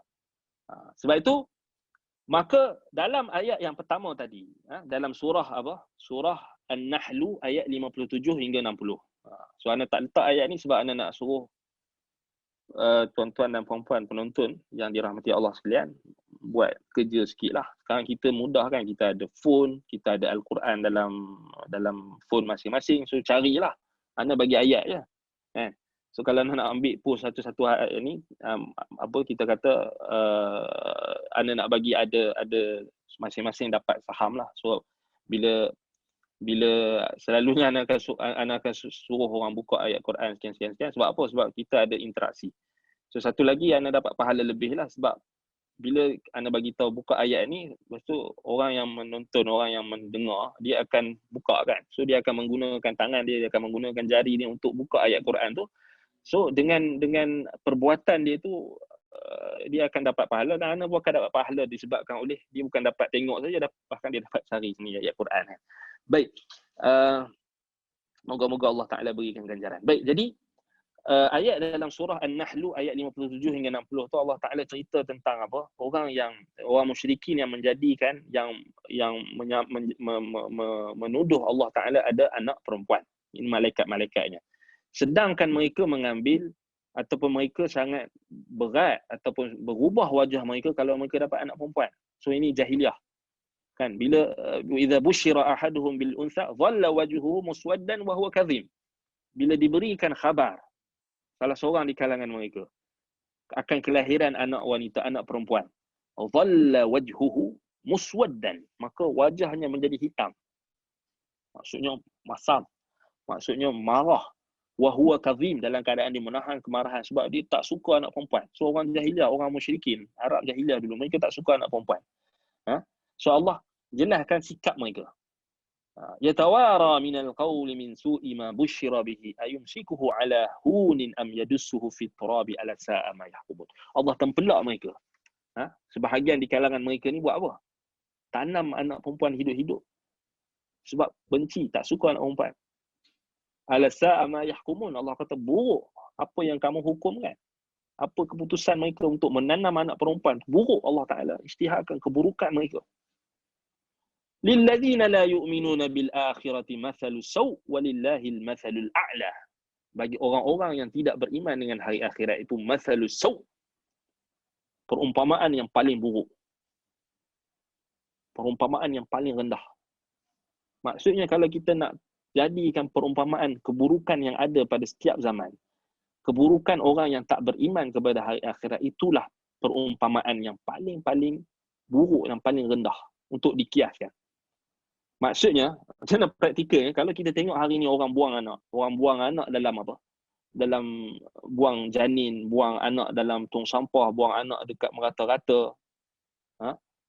Maka bagi mereka mathalus sau, perumpamaan yang buruk. Sebab apa? Sebab tak kurang buruknya dengan orang musyrikin dulu. Itu mathalus sau. Walillahil mathalul a'la. Tapi Allah Ta'ala tak boleh kita nak bandingkan dengan apa-apa. Mathalul a'la. Perumpamaan yang tertinggi. Wahuwal azizul hakim. Baik, kita akan faham ayat ni bila kita tengok. Baik, apa maksudnya di sini? Baik, Allah Ta'ala takrirkan di sini. Bagi Allah itu sifat-sifat yang tertinggi. Perumpamaan yang tertinggi. Ha? Maka, kalau kita tengok balik, bila kita sebut di sini, bagi Allah itu perumpamaan yang tertinggi. Maksudnya di sini, dalam ayat ini, segala sembahan-sembahan yang disembah selain Allah itu adalah buruk, adalah rendah, adalah hodoh dan tidak layak bagi Allah. Kerana Allah Ta'ala maha tinggi. Walahul mathalul a'la, perumpamaan yang tertinggi. Dan tidak boleh disamakan. Maka apatah lagi kita nak tuduh Allah Ta'ala itu ada anak. Dan ada anak perempuan pula. Kan? Maksudnya ayat tu nak bagi tahu, nak tempelak orang musyrikin. Mereka ni orang musyrikin, mereka tuduh Allah ada anak perempuan. Mereka kata malaikat itu anak perempuan Allah. Dalam masa yang sama, mereka tak hormat anak perempuan. Mereka membunuh anak perempuan hidup-hidup. Bila mereka dapat anak perempuan, mereka akan hitam wajah mereka. Dhalla wajhuhu muswaddan wa huwa kadhim. Menahan kemarahan. Mereka tak suka anak perempuan. Tiba-tiba mereka mendakwa Allah ada anak perempuan. Nampak tak? So kita kata apa? Allah Ta'ala templak mereka. Sedangkan walillahil mathalul a'la.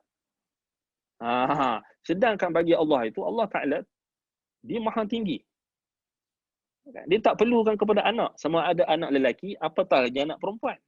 Kalau anak lelaki pun Allah Ta'ala tak perlukan.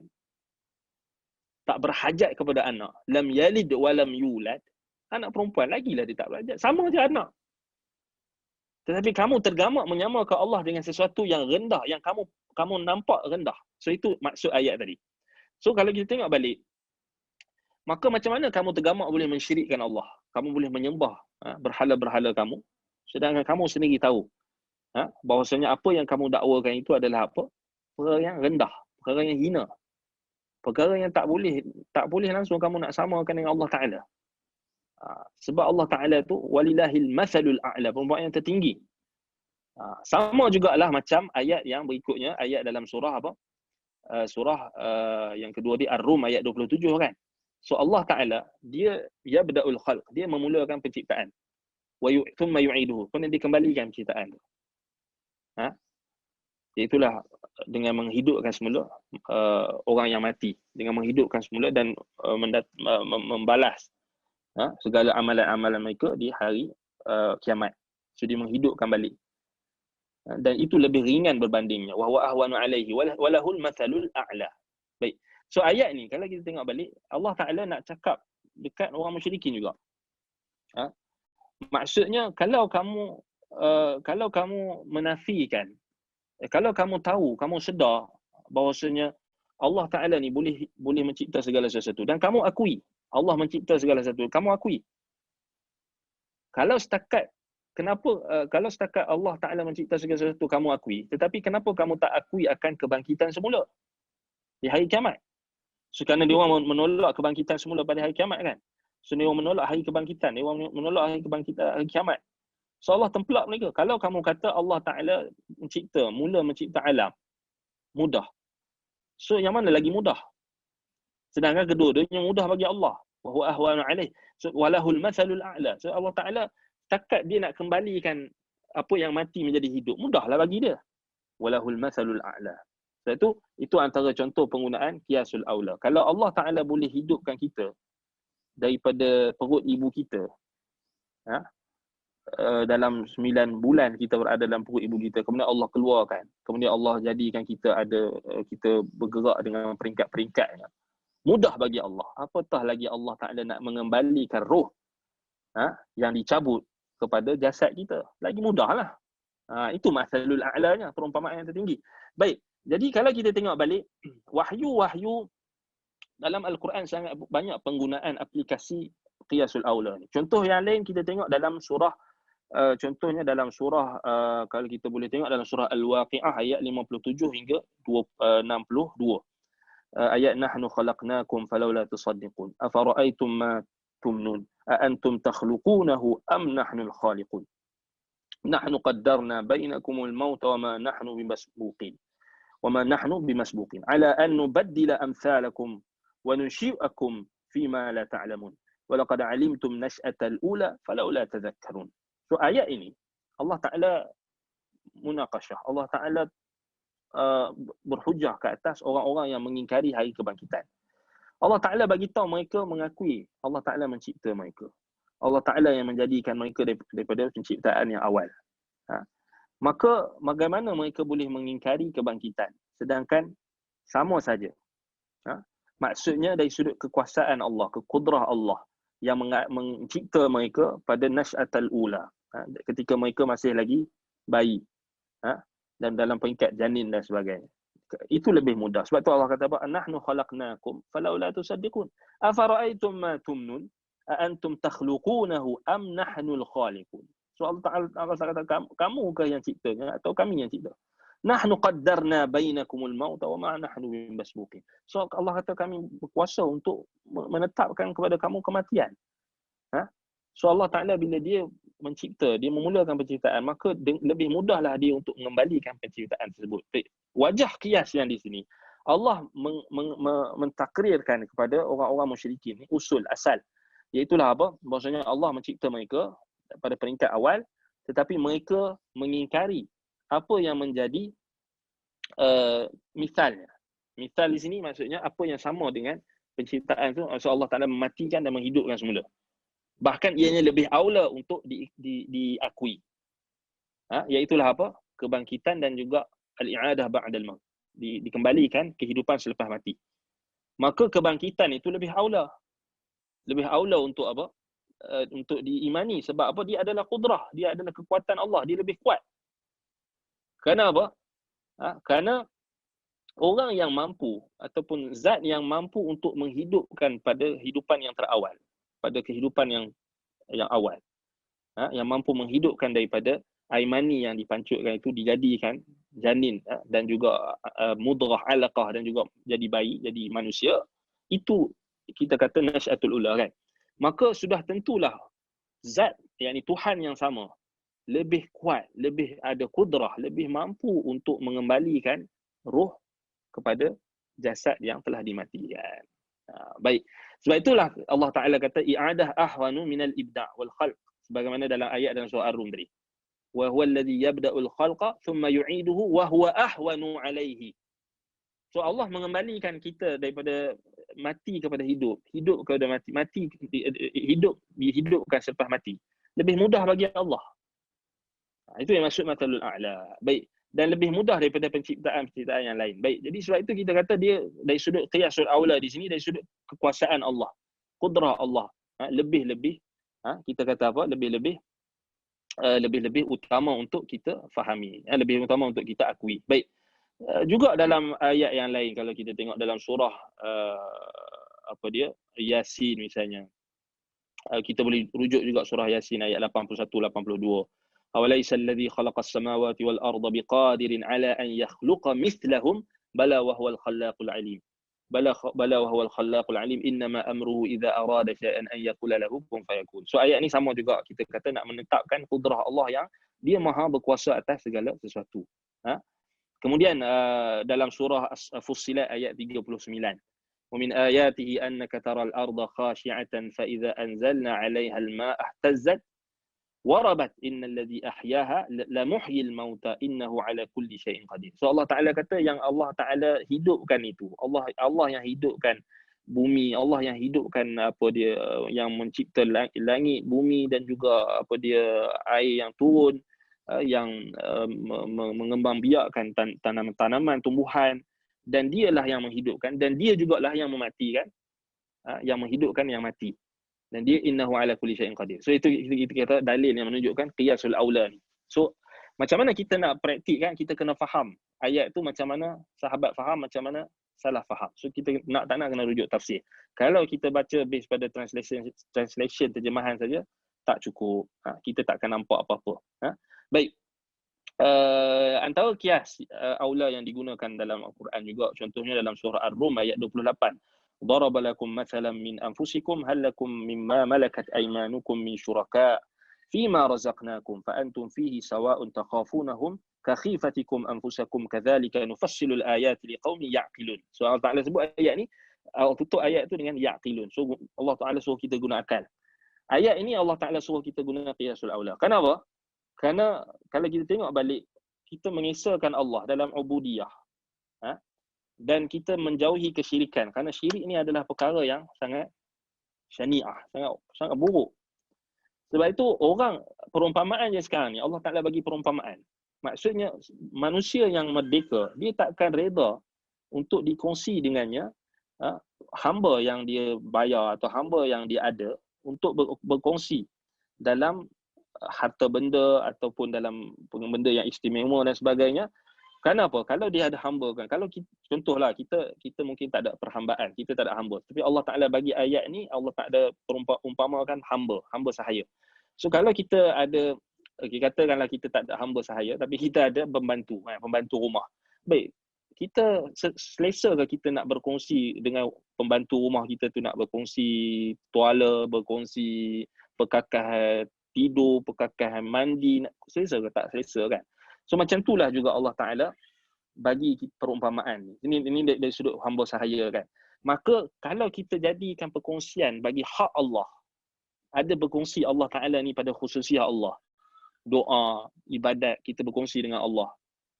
Maksudnya kita letakkan hamba makhluk sama dengan Allah dari sudut berkongsinya khususiah tadi. Maka itu akan menatijahkan kezaliman dan kekurangan. Kalau seorang tuan, dia tak akan tergamak untuk berkongsi bilik dengan hamba dia. Betul tak? Mana ada seorang tuan, dia kata, okey, kamu hamba sahaya aku duduk bilik sekali bilik dengan aku. Satu katil ke? Lagi tak boleh kan? Lagi pantang. Macam itulah juga kita kalau ada pembantu rumah ke apa kan. Kita tak akan reda kan? Kita tak akan reda kalau kita nak berkongsi kita punya khususiah, keistimewaan kita. Kan? Kita punya bilik, tiba-tiba kita nak berkongsi dengan hamba sahaya kita atau pembantu rumah. Mana boleh? So kita ada kita punya privacy. Macam itulah Allah umpamakan, macam itulah Allah Ta'ala. Kalau kita jadikan apa yang hak mutlak milik Allah, kita berkongsi dengan makhluk, maka itulah perumpamaan syirik. Kerana dia menatijahkan kekurangan dan kezaliman. Kerana kita tak letakkan Allah pada kedudukan dia. Bahkan itulah seburuk-buruk kezaliman. Perkara yang paling zalim. Sebab itulah Allah kata inna syirka la zulmun azim. Syirik itu adalah kezaliman yang paling besar. Sebab kita meletakkan sesuatu pada bukan tempatnya. Kita letakkan kedudukan Allah tak pada tempatnya. Kita samakan Allah dengan makhluk. Nak minta dekat Allah boleh, nak minta dekat wali boleh, nak minta dekat Tok Syekh boleh. Jadi kita samakan Allah. Macam itulah juga kalau kita letakkan kedudukan kita pada perumpamaan tadi. Baik. Antara contoh qiyas aula lagi dalam Quran, surah An-Nahl ayat 26. Wa yaj'aluna lillahi ma yakrahuna wa tasifu alsinatuhumul kadhiba anna lahum husna la jarama anna lahum an-nar wa annahum mufratun. Ayat ini Allah Ta'ala cerita tentang macam mana orang-orang kafir Quraisy, mereka bila dapat anak perempuan, mereka akan masam muka, mereka akan marah kan. Tetapi dalam masa yang sama, mereka menuduh Allah Ta'ala ni ada anak perempuan. Kan. Jadi bercanggahlah. So qiyasul aula di sini, kufar Quraisy mereka tengok anak perempuan ni benda yang memalukan, benda yang memarahkan mereka. Sedangkan mereka tahu bahawasanya dia makhluk kan. Jadi lebih utamalah untuk mereka menafikan hal tersebut bagi Allah Ta'ala. Kan? Kalau mereka anak perempuan mereka tak suka, tiba-tiba mereka boleh tuduh Allah Ta'ala ada anak perempuan. Sedangkan Allah Ta'ala, anak lelaki ke perempuan ke, dia tak ada anak. Dia tak berhajatkan kepada anak macam makhluk. Sebab tu yang lebih aula, mereka menyucikan Allah, menyifatkan Allah dengan sifat-sifat yang sempurna, iaitulah tak menyifatkan Allah, tak menisbahkan Allah dan makhluk. Itulah qiyasul aula. Baik. Sedangkan mereka telah menisbahkan kepada Allah pada perkara yang asna'un naqidain.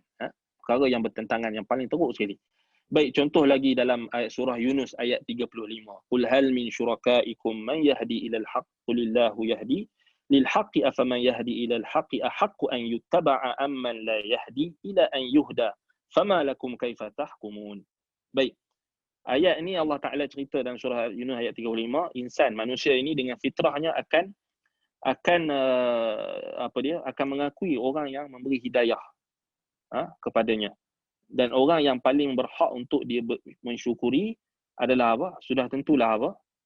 Allah Subhanahu Wa Taala yang memberi hidayah. Kalau kita orang bagi tunjuk jalan dekat kita pun kita bersyukur, kita rasa seronok, kita bersyukur kepada dia, kita berterima kasih. Sudah tentulah Allah Taala yang tunjuk jalan dekat kita ni lebih utama untuk kita bersyukur, lebih utama untuk kita ambil petunjuknya. Kan? Kita ada Waze, ada Google Map dan sebagainya, kita dah bersyukur kan. So kita bersyukur orang tunjuk jalan dekat kita macam ni. Baik. Jadi Allah Taala yang tunjuk jalan kepada kita, yang turunkan Al-Quran, utuskan Rasul, itulah lebih berhak untuk apa? Untuk kita ikuti, untuk kita syukuri. Kan? Bukanlah kita mengambil orang yang lebih rendah kedudukannya. Sebab itu Allah Taala khitabkan pada dalam ayat ini orang-orang musyrikin yang mereka beranggapan bahawasanya syuraka mereka itu, sekutu-sekutu, berhala-berhala mereka itulah yang memberi petunjuk jalan kepada mereka, ketenangan dan sebagainya. Sedangkan yang memberi petunjuk yang sebenarnya adalah Allah Ta'ala. Itu yang berhak untuk diibadahi dan berhak untuk diikuti. Baik. Jadi kalau kita tengok balik, qiyasul aulanya di sini, secara fitrahnya yang memberi petunjuk kepada kita ni Allah. Itulah yang lebih berhak untuk kita sembah, bukannya selain Allah. Kan? Itu secara umumnya. Baik. Kemudian kita tengok dalam sunnah Nabi SAW, dalam Quran yang cerita dalam ayat Quran, kisah-kisah Nabi pun banyak juga. Banyak sangat sebenarnya qiyasul aula ni praktikalnya dalam Quran. Contohnya dalam surah Luqman. Ataupun kalau kita tengok balik macam dalam Jami' Tirmizi, dalam hadis Jami' Tirmizi, macam mana Nabi Yahya alaihi salam menggunakan akal, qiyasul aula. Bahkan digunakan oleh nabi-nabi terdahulu. Contohnya kisah Nabi Yahya bin Zakaria, bila dia mengajak kepada tauhid, dia kata apa? Dia memberikan perumpamaan, iaitulah apa? Hamba tadi. Dia kata orang yang mensyirikkan Allah ni, mathalal musyrik billahi ta'ala fa ibadi kamathali sayyid ishtara 'abdan bi khalisi malihi. Baik, perumpamaan orang musyrik, orang yang mensyirikkan Allah ni adalah perumpamaannya seperti seorang tuan yang membeli hamba daripada hartanya yang murni. Bi khalisi malihi. Thumma intalaqa bihi ila darihi wa dukani. Kemudian dia bawa hamba dia tu pergi ke rumahnya dan tempat dia, kedai dia. Wa 'allamahu kaifa ya'mal wa kaifa yaskun. Dia ajar hamba dia tu macam mana nak kerja, macam mana nak duduk rumah. Thumma talaba minhu an yu'addiya ilaihi huquqahu min al-ujur wal amwal. Kemudian dia minta hak daripada hamba sahaya yang dia dah beli, dah diajar, dididik, supaya berikan haknya, iaitulah apa yang untung yang dia dah jual, harta benda yang dia dah jual, sebagai hak dia. Fasara al-'abdu yutajiru bimali sayyidihi thumma yadfa'u ar-ribha ila ghairihi. Kemudian hamba sahaya tadi dia tak bagi pun. Dia tak bagi keuntungan yang dia dah perolehi daripada modal yang diberikan oleh tuannya. Dia buat apa? Dia bagi keuntungan tu pada orang lain. Dia tak bagi dekat tuan dia. Sedangkan tuan dia tu yang beli dia. Tuan dia tu yang didik dia. Yang hajar dia ilmu. Tiba-tiba dia dah dapat segala-galanya, dia pergi jual dekat orang lain. Ataupun dia pergi, bukan jual, dia bagi keuntungan tu pada orang lain. Dia tak bagi dekat tuan dia. Maka itulah perumpamaan syirik. Allah Ta'ala dah cipta kau. Allah dah cipta kau. Allah dah bagi segala nikmat. Tiba-tiba kau pergi syirikkan Allah. Itu perumpamaan. Nabi Yahya bagi perumpamaan ni. Hadis ni sahih. Hasan sahih. Diriwayatkan oleh Imam At-Tirmidzi. So anda tak baca dia punya teks hadis tu panjang. Cuma anda ringkaskan. Baik. So jadi jelaslah kat sini kan wajah qiyasnya, qiyasul aula di sini. Kita kata seorang tuan dia berhaklah untuk mendapat wala, yakni kesetiaan hamba-nya. Bila dia dah beli hamba dia tu harta bendanya, dia berhak untuk dapat apa yang dia dah beli. Kan? Dan apa yang apa dia keuntungan daripada modal yang dia bagi. Tiba-tiba hamba dia tu pergi buat kepala, pergi bagi keuntungan tu pada orang lain. Tak bagi dekat tuan dia. Maka dekat sini kita kata macam itulah juga kita kata apa? Allah Ta'ala dia cipta kita. Khalaqal insan. Dia cipta kita, betul tak? So sama macam tuan tadi dibeli hamba. Hamba tu macam dia cipta lah, maksud dia beli. Dia yang mengadakan hamba tu dalam rumah dia. Itu dia punya persamaan. Tetapi kita tak boleh samakan semua sudut lah kan. Hanya nak bagi kefahaman. So Allah Ta'ala khalaqal insan. Allah mencipta manusia. Allamahul bayan. Dia mengajar kita al-bayan. Yang ni lisan, penjelasan. Dia ajar kita cara bercakap. So hamba tadi tu dibeli oleh tuan dia. Tuan dia ajar dia, bagi dia ilmu, ajar dia macam mana nak duduk, macam mana nak berniaga sebagai allamahul bayan. Macam Allah Ta'ala ajar kita. Bagi kita ilmu, bagi kita petunjuk. Wa 'allamahu ma lam ya'lam kan. Wa asbagha 'alaikum ni'amahu zahiratan wa batinah. Dan Allah dah bagi kita nikmat. Limpahkan kepada kamu nikmat yang zahir dan batin. Dialah lebih berhak untuk kita taat. Dialah lebih berhak untuk kita mengabdikan diri kepadanya. Dah dia bagi kita segala-galanya. Macam mana kita boleh pergi bagi dekat berhala? Kita boleh pergi bagi dekat tok wali. Kita boleh pergi beribadah kepada selain Allah. Sedangkan Allah yang bagi nikmat dekat kita. So itu qiyasul aula yang digunakan oleh Nabi Yahya alaihi salam. Baik. Begitulah juga contoh yang lain qiyasul aula yang digunakan oleh Nabi SAW. Contohnya macam sahabat Nabi satu hari mereka tanya Nabi SAW. Iaitulah macam mana kami nak tengok Tuhan nanti. Macam mana kami nak tengok Tuhan. Iaitulah apa? Nabi SAW bagi qiyasul aula. Nabi kata innakum satarawna rabbakum kama tarawna hadha la tudammunahu fi ru'yatihi atau la tudammuna fi ru'yatihi. Fa apa dia innakum satarawna rabbakum kama tarawna al-qamara fi lailatul badri. Kamu akan melihat Tuhan kamu seperti mana kamu melihat bulan yang mengambang pada waktu malam. La tudammuna fi ru'yatihi. Yang kamu takkan bersesak-sesak untuk melihatnya. So Nabi SAW bagi qiyasul aula. Qiyasul aula di sini, kalau kamu tengok dekat langit, kamu tengok bulan, kamu boleh tengok kan bulan. Kat mana saja kamu berada, kamu boleh tengok bulan. Bulan yang sama. Macam tu jugalah kamu akan tengok Allah nanti. Kamu akan tengok Allah maksudnya takkan apa? Takkan bersesak-sesak. Akan mudah melihat. Akan mudah melihat. Tanpa ada kena bersusah payah. Tak payah. Jelas. So perumpamaan yang ini adalah perumpamaan dari sudut ru'yah, ini melihat. So itu qiyasul aula. So Nabi SAW gunakan qiyasul aula. Hadis ini diriwayatkan oleh Imam Al-Bukhari, Imam Muslim. Hadis ini banyak kan. Sebab itu Nabi SAW, kalau kita tengok balik, Nabi SAW apa dia? Sebab sahabat kan mereka ada iskal kat situ, mereka kata macam mana nak tengok Allah kan. Macam mana nak tengok Allah. Sebab itu Nabi bagi tahu wala amru ilahika lahu aqdaru ala yajma'uhum min al-ma' ala ajma' nabat al-ard fa yakhrujun min al-aswaq wa min masari'ihim wa yanzuruna ilayhi wa yanzuru ilaykum faqala ya Rasulullah kaifa nahnu min wa huwa shakhsun wahidun nanzuru ilayhi wa yanzuru ilayna. Kan, macam mana sahabat Nabi cakap, macam mana kami nak tengok Allah Ta'ala, dia satu je sedangkan kita ni ramai. Betul tak? Sahabat ada iskal. So Nabi guna qiyasul aula. Dia kata macam mana kaifa nahnu milul ard wa huwa syakhsun wahidun nanzuru ilaihi wa yanzuru ilaina. Bagaimana kami ni ramai sedangkan Allah itu satu, dia melihat kami dan kami nak melihat kepadanya dan dia nak melihat kepada kami. Kemudian kata Nabi SAW, "Unabbi'uka bimithli dhalika fi ala'illahi azza wa jalla. Asy-syamsu wal qamar ayatun min saghiratin tarawnahuma wa yarayanakum sa'atun wahidah la tudarruna fi ru'yatihima. Lahu aqdaru ala an yarakum wa tarawnahu min an tarawnahu wa yarayanakum la tudarruna fi ru'yatihima." So Nabi SAW bagikan perumpamaan macam kita tengok bulan, kita tengok bintang, kita tengok apa lagi, kita tengok matahari, kita tengok bulan. So dia tak susah.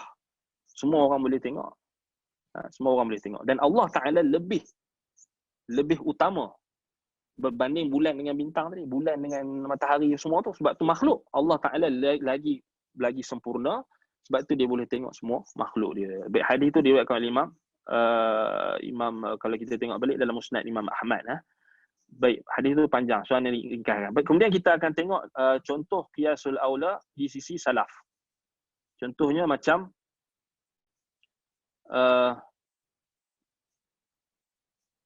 okey.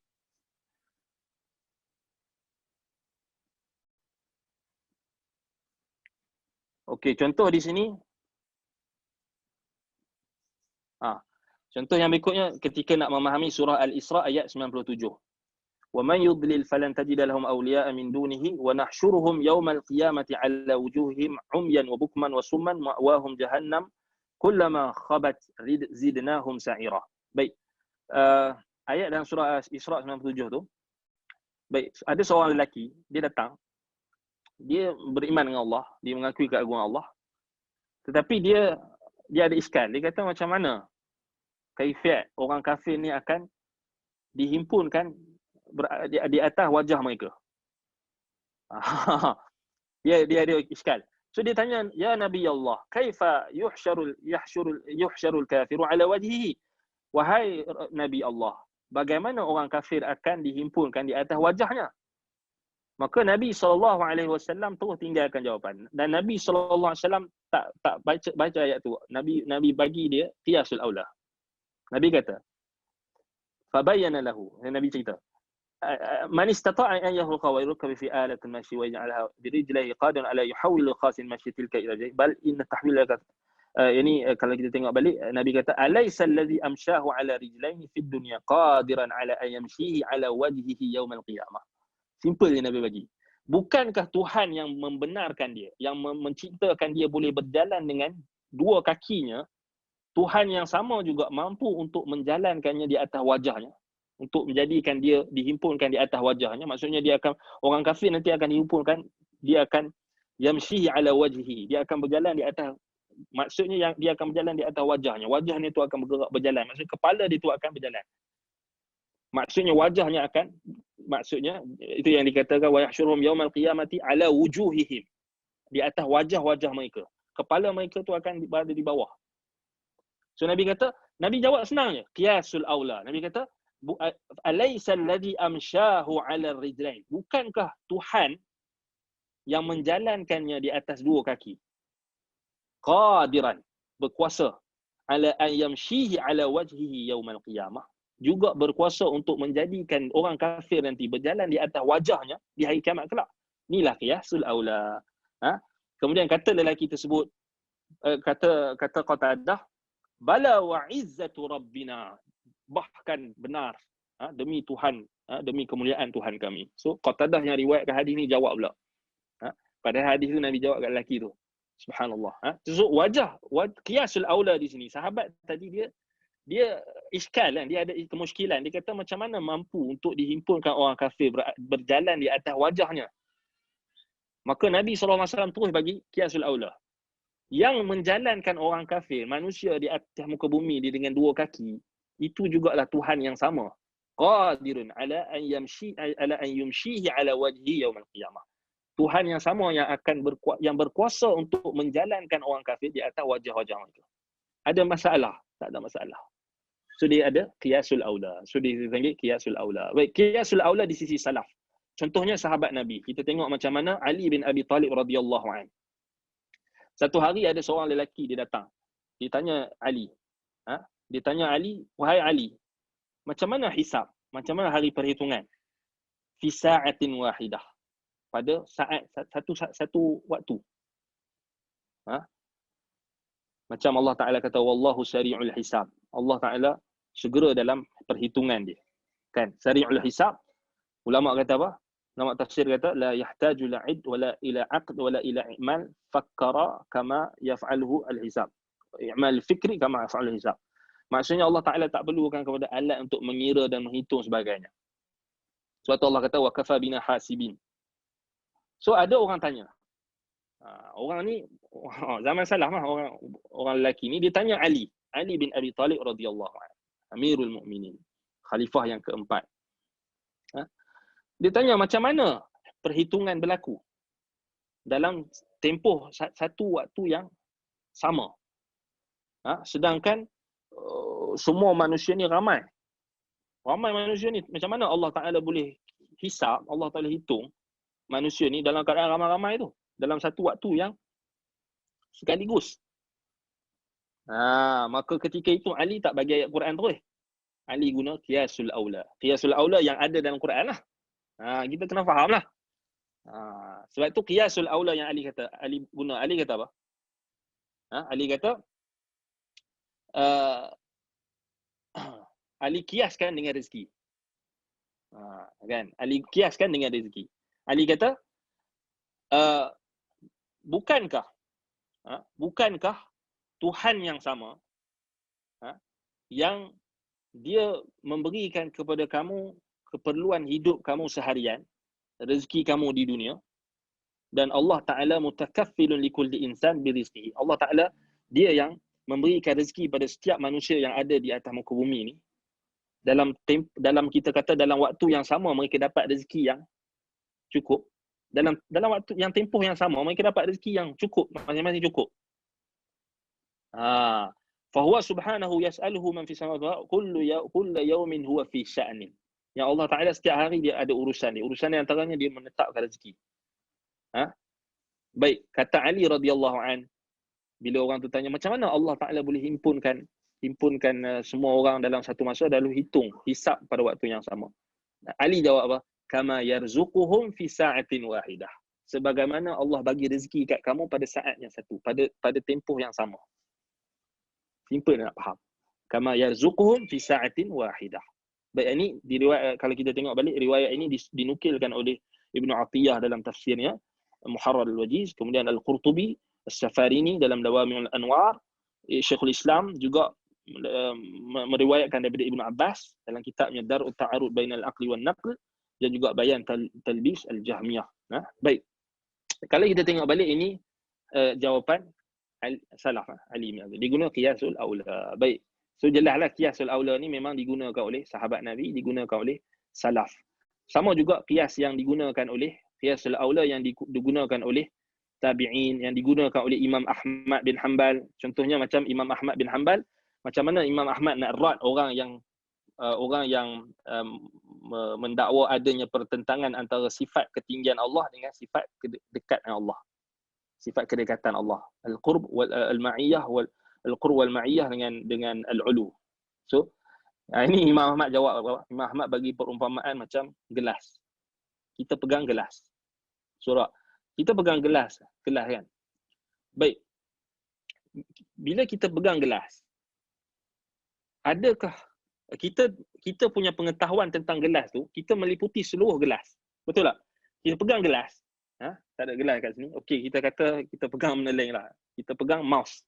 Okey, ni katakan gelas. Ini gelas. Kita pegang gelas. So Imam Ahmad bagi perumpamaan. Bila kita pegang gelas ni, kita tahu setiap sisi gelas. Betul tak? So kita meliputi ilmu tentang gelas. So kita tahu bawah dia, dalam dia ada apa dan sebagainya. Baik, adakah bila kita bersama dengan gelas tu, kita masuk dalam gelas? Saya bersama dengan gelas, adakah maksudnya saya duduk dalam gelas?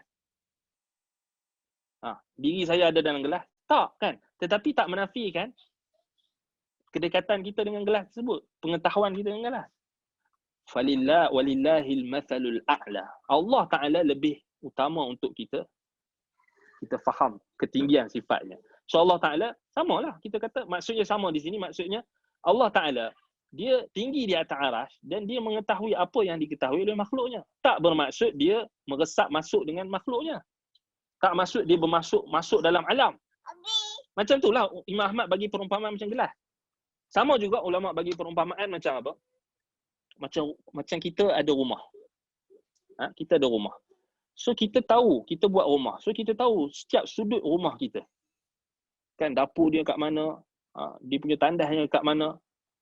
Tetapi adakah bermaksud kita sentiasa melekat dengan rumah tu bila kita sebut rumah tu? Adakah bermaksud kita mesti kena duduk dalam rumah tu selama-lamanya untuk menafikan pengetahuan kita tentang rumah? Tak bermaksud kita kena ada dalam rumah tu, melekat dalam rumah 24 jam untuk kita kata kita bersama dengan rumah.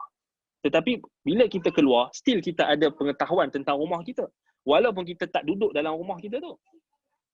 So, walillahil mathalul a'la. Allah Ta'ala lebih tinggi untuk kita umpamakan. So, Allah Ta'ala dia Tuhan lagi lah, dia tak sama dengan makhluk.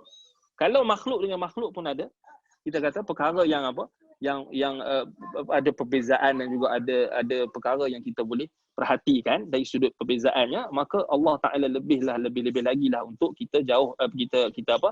Untuk kita samakan dengan makhluk. Kerana apa? Walillahil mathalul a'la, kita dah sebut tadi, dia bagi Allah tu perumpamaan yang tertinggi. Baik, itu antara contoh-contoh lah. Macam Imam Ahmad bin Hanbal rahimahullah, dia banyak sebut contoh penggunaan qiyasul aula ni dalam kitab-kitab rad lah, kitab-kitab bantahan dia kepada Jahmiyah, bantahan dia kepada ahli bid'ah dan sebagainya. Contohnya macam kitab Ar-Raddu 'alal Zanadiqah wal Jahmiyah oleh Imam Ahmad bin Hanbal. So kalau kita nak tahu penggunaan qiyasul aula ni, memang kita kena refer pada kitab-kitab ulama salaf. So sebab kalau kita tengok balik punca kenapa kita jarang nak maksudnya kita tak dakik, kita tak teliti. Maria. Baik, punca kenapa kita tak teliti dalam isu berkenaan dengan penggunaan akal dalam Al-Quran dan Sunnah ni, sebab kita tak teliti macam mana ulama-ulama dulu mereka menggunakan akal mereka. Menggunakan akal dalam kerangka yang sahih. Sebab itu kalau kita tengok balik dalam agama kita ni, kalau kita betul-betul faham Al-Quran dan Sunnah ni ikut kefahaman salaf, so bukanlah kita kata tak kita boleh tahu semua jawapan kan, tetapi kita akan mampu untuk mencukupkan daripada jawapan-jawapan yang lari daripada disiplin yang benar. Sebab yalah, selalunya orang bila dia tak boleh jawab, dia akan bagi kias yang salah. Dia akan umpamakan dengan umpama-umpama yang batil.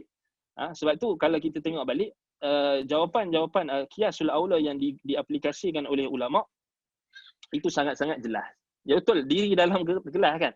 Mana kita pegang gelas tu, tak ada kita kata saya bersama dengan gelas, maksudnya saya duduk dalam gelas. Kalau kita manusia pun tak boleh masuk akal, kita kata diri kita pegang gelas tu, kita tahu tentang gelas tu, kemudian kita masuk dalam gelas. Tak logik kan? Maksudnya akal kita menafikan. Maka Allah Ta'ala a'la walillahil mathal, itu qiyasul aula. So anda boleh sebut lagi beberapa contoh qiyas yang digunakan oleh tabi'in. Macam contoh dalam isu berkenaan dengan apa?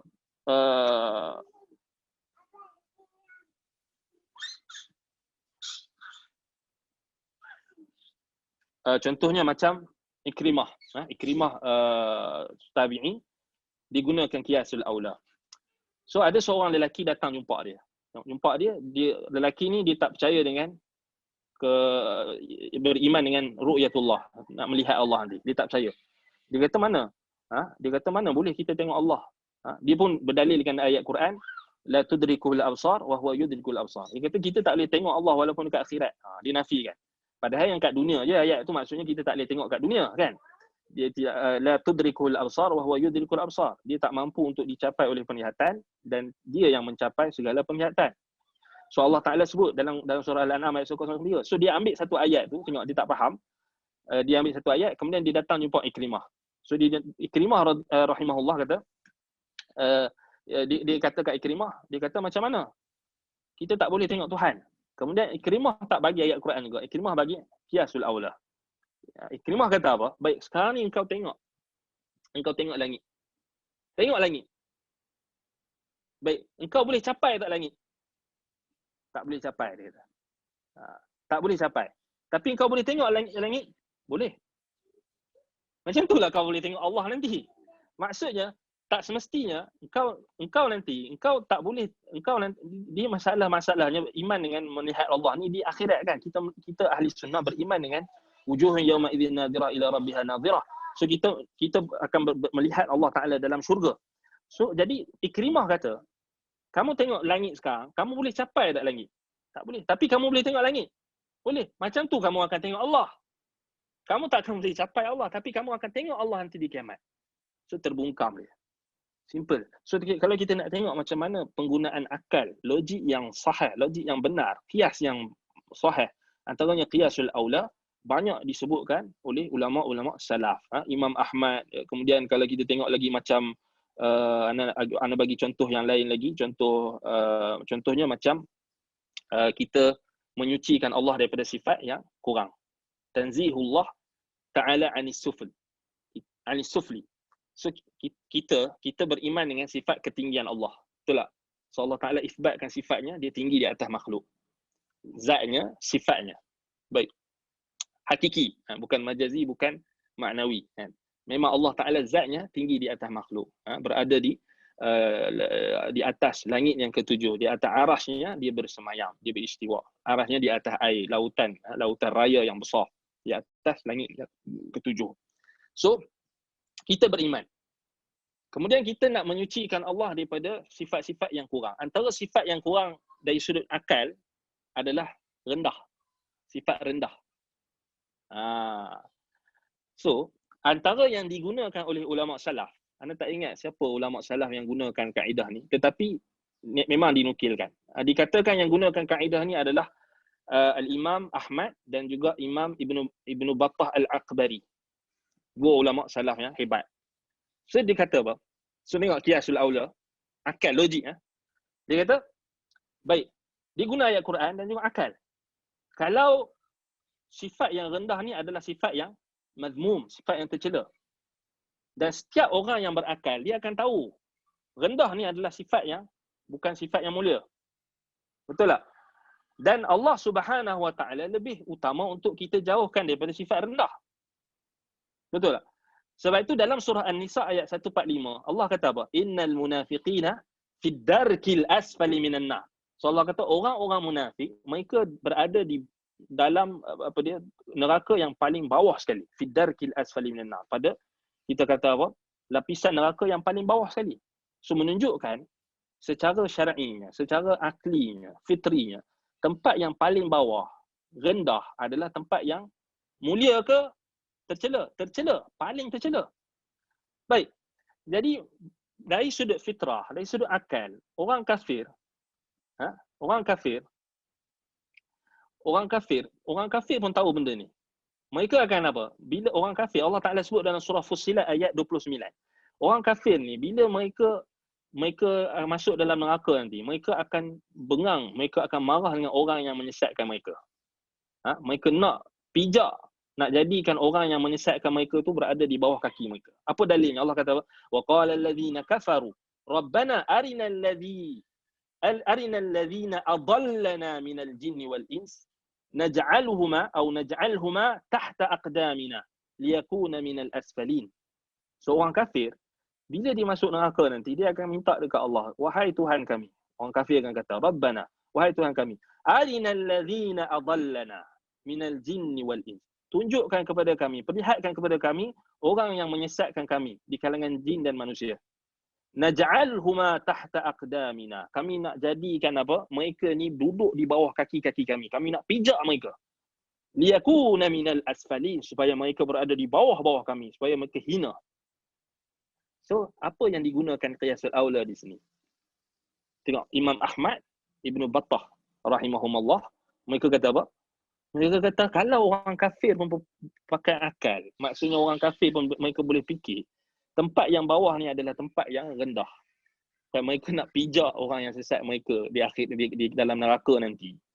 Maka macam mana kita boleh tergamak mengatakan Allah di mana-mana dan Allah Ta'ala yang tidak tinggi di atas langit.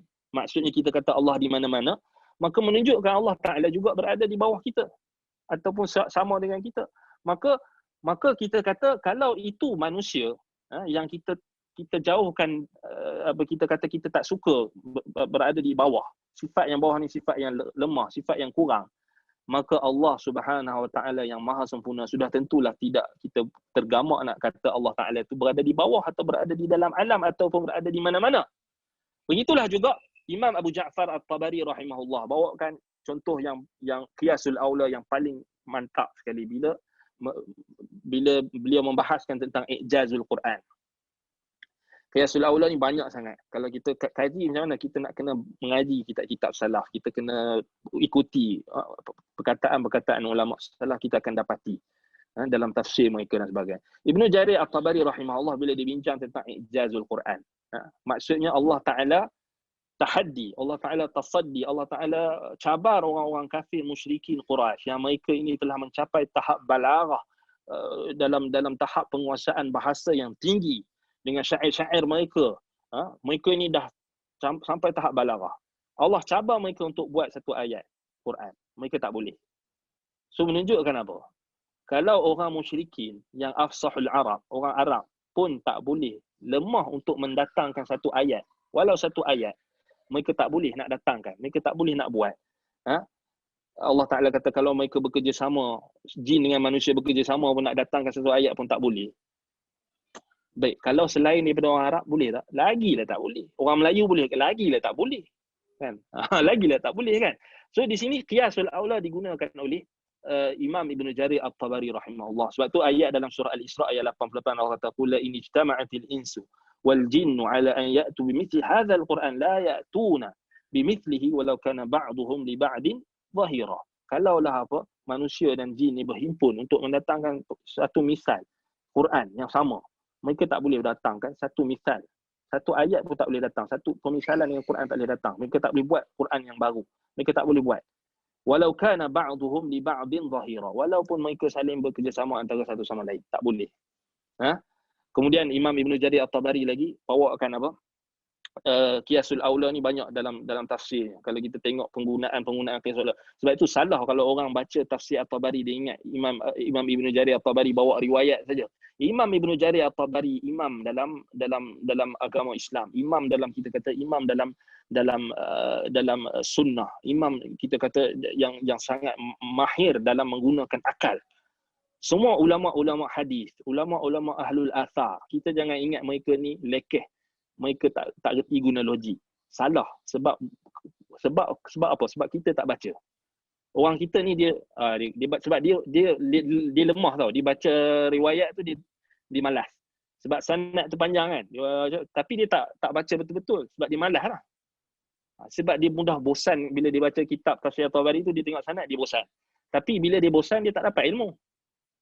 Sedangkan kat situlah adanya akal, adanya logik dalam kitab-kitab salaf. Sebab itu Imam Ibn Jarir At-Tabari yang bagi contoh yang lain berkenaan dengan qiyasul aula ni. La ta'khudhuhu sinatun wala naum. So kalau Allah Taala menafikan dia tak lupa, dia tak mengantuk dan dia tak tidur. Maka kalau mengantuk pun tak, lupa lagi lah tak. Qiyasul aula kan. Kalau maksudnya Allah Taala kalau mengantuk pun tak boleh mengantuk, tak tidur, lupa, lalai, leka lagilah tak boleh. Jadi kita kata apa? Kelemahan kan, sifat kelemahan tu dinafikan, maka ini menunjukkan penggunaan qiyasul aula. Dan sangat banyaklah kalau kita nak tengok ulama-ulama salaf yang mereka gunakan qiyasul aula ni dalam kitab-kitab mereka. Nampak je kitab hadis, nampak je kitab akidah salaf, tetapi qiyasul aula mereka mantap. Bukalah kitab-kitab seperti kitab Ar-Raddu 'ala Az-Zanadiqah wal Jami'ah oleh Imam Ahmad bin Hanbal, Ar-Raddu 'ala Al-Jahmiyah, An-Naqdu 'ala Bishr Marisi oleh Imam Abu Uthman Sa'id Ad-Darimi, Uthman bin Sa'id Ad-Darimi. Banyak lagi kalau kita nak senaraikan qiyasul aula. Quran dan sunnah sebenarnya dipenuhi dengan logik.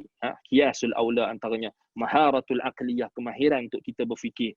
Dan sebenarnya kalau kita tengok lagi antara ulama-ulama yang menyebutkan qiyasul aula ni lagi antaranya Al-Muhallab Ibnu Ahmad Abi Sufrah Al-Asadi Al-Andalusi, wafat 435 Hijrah.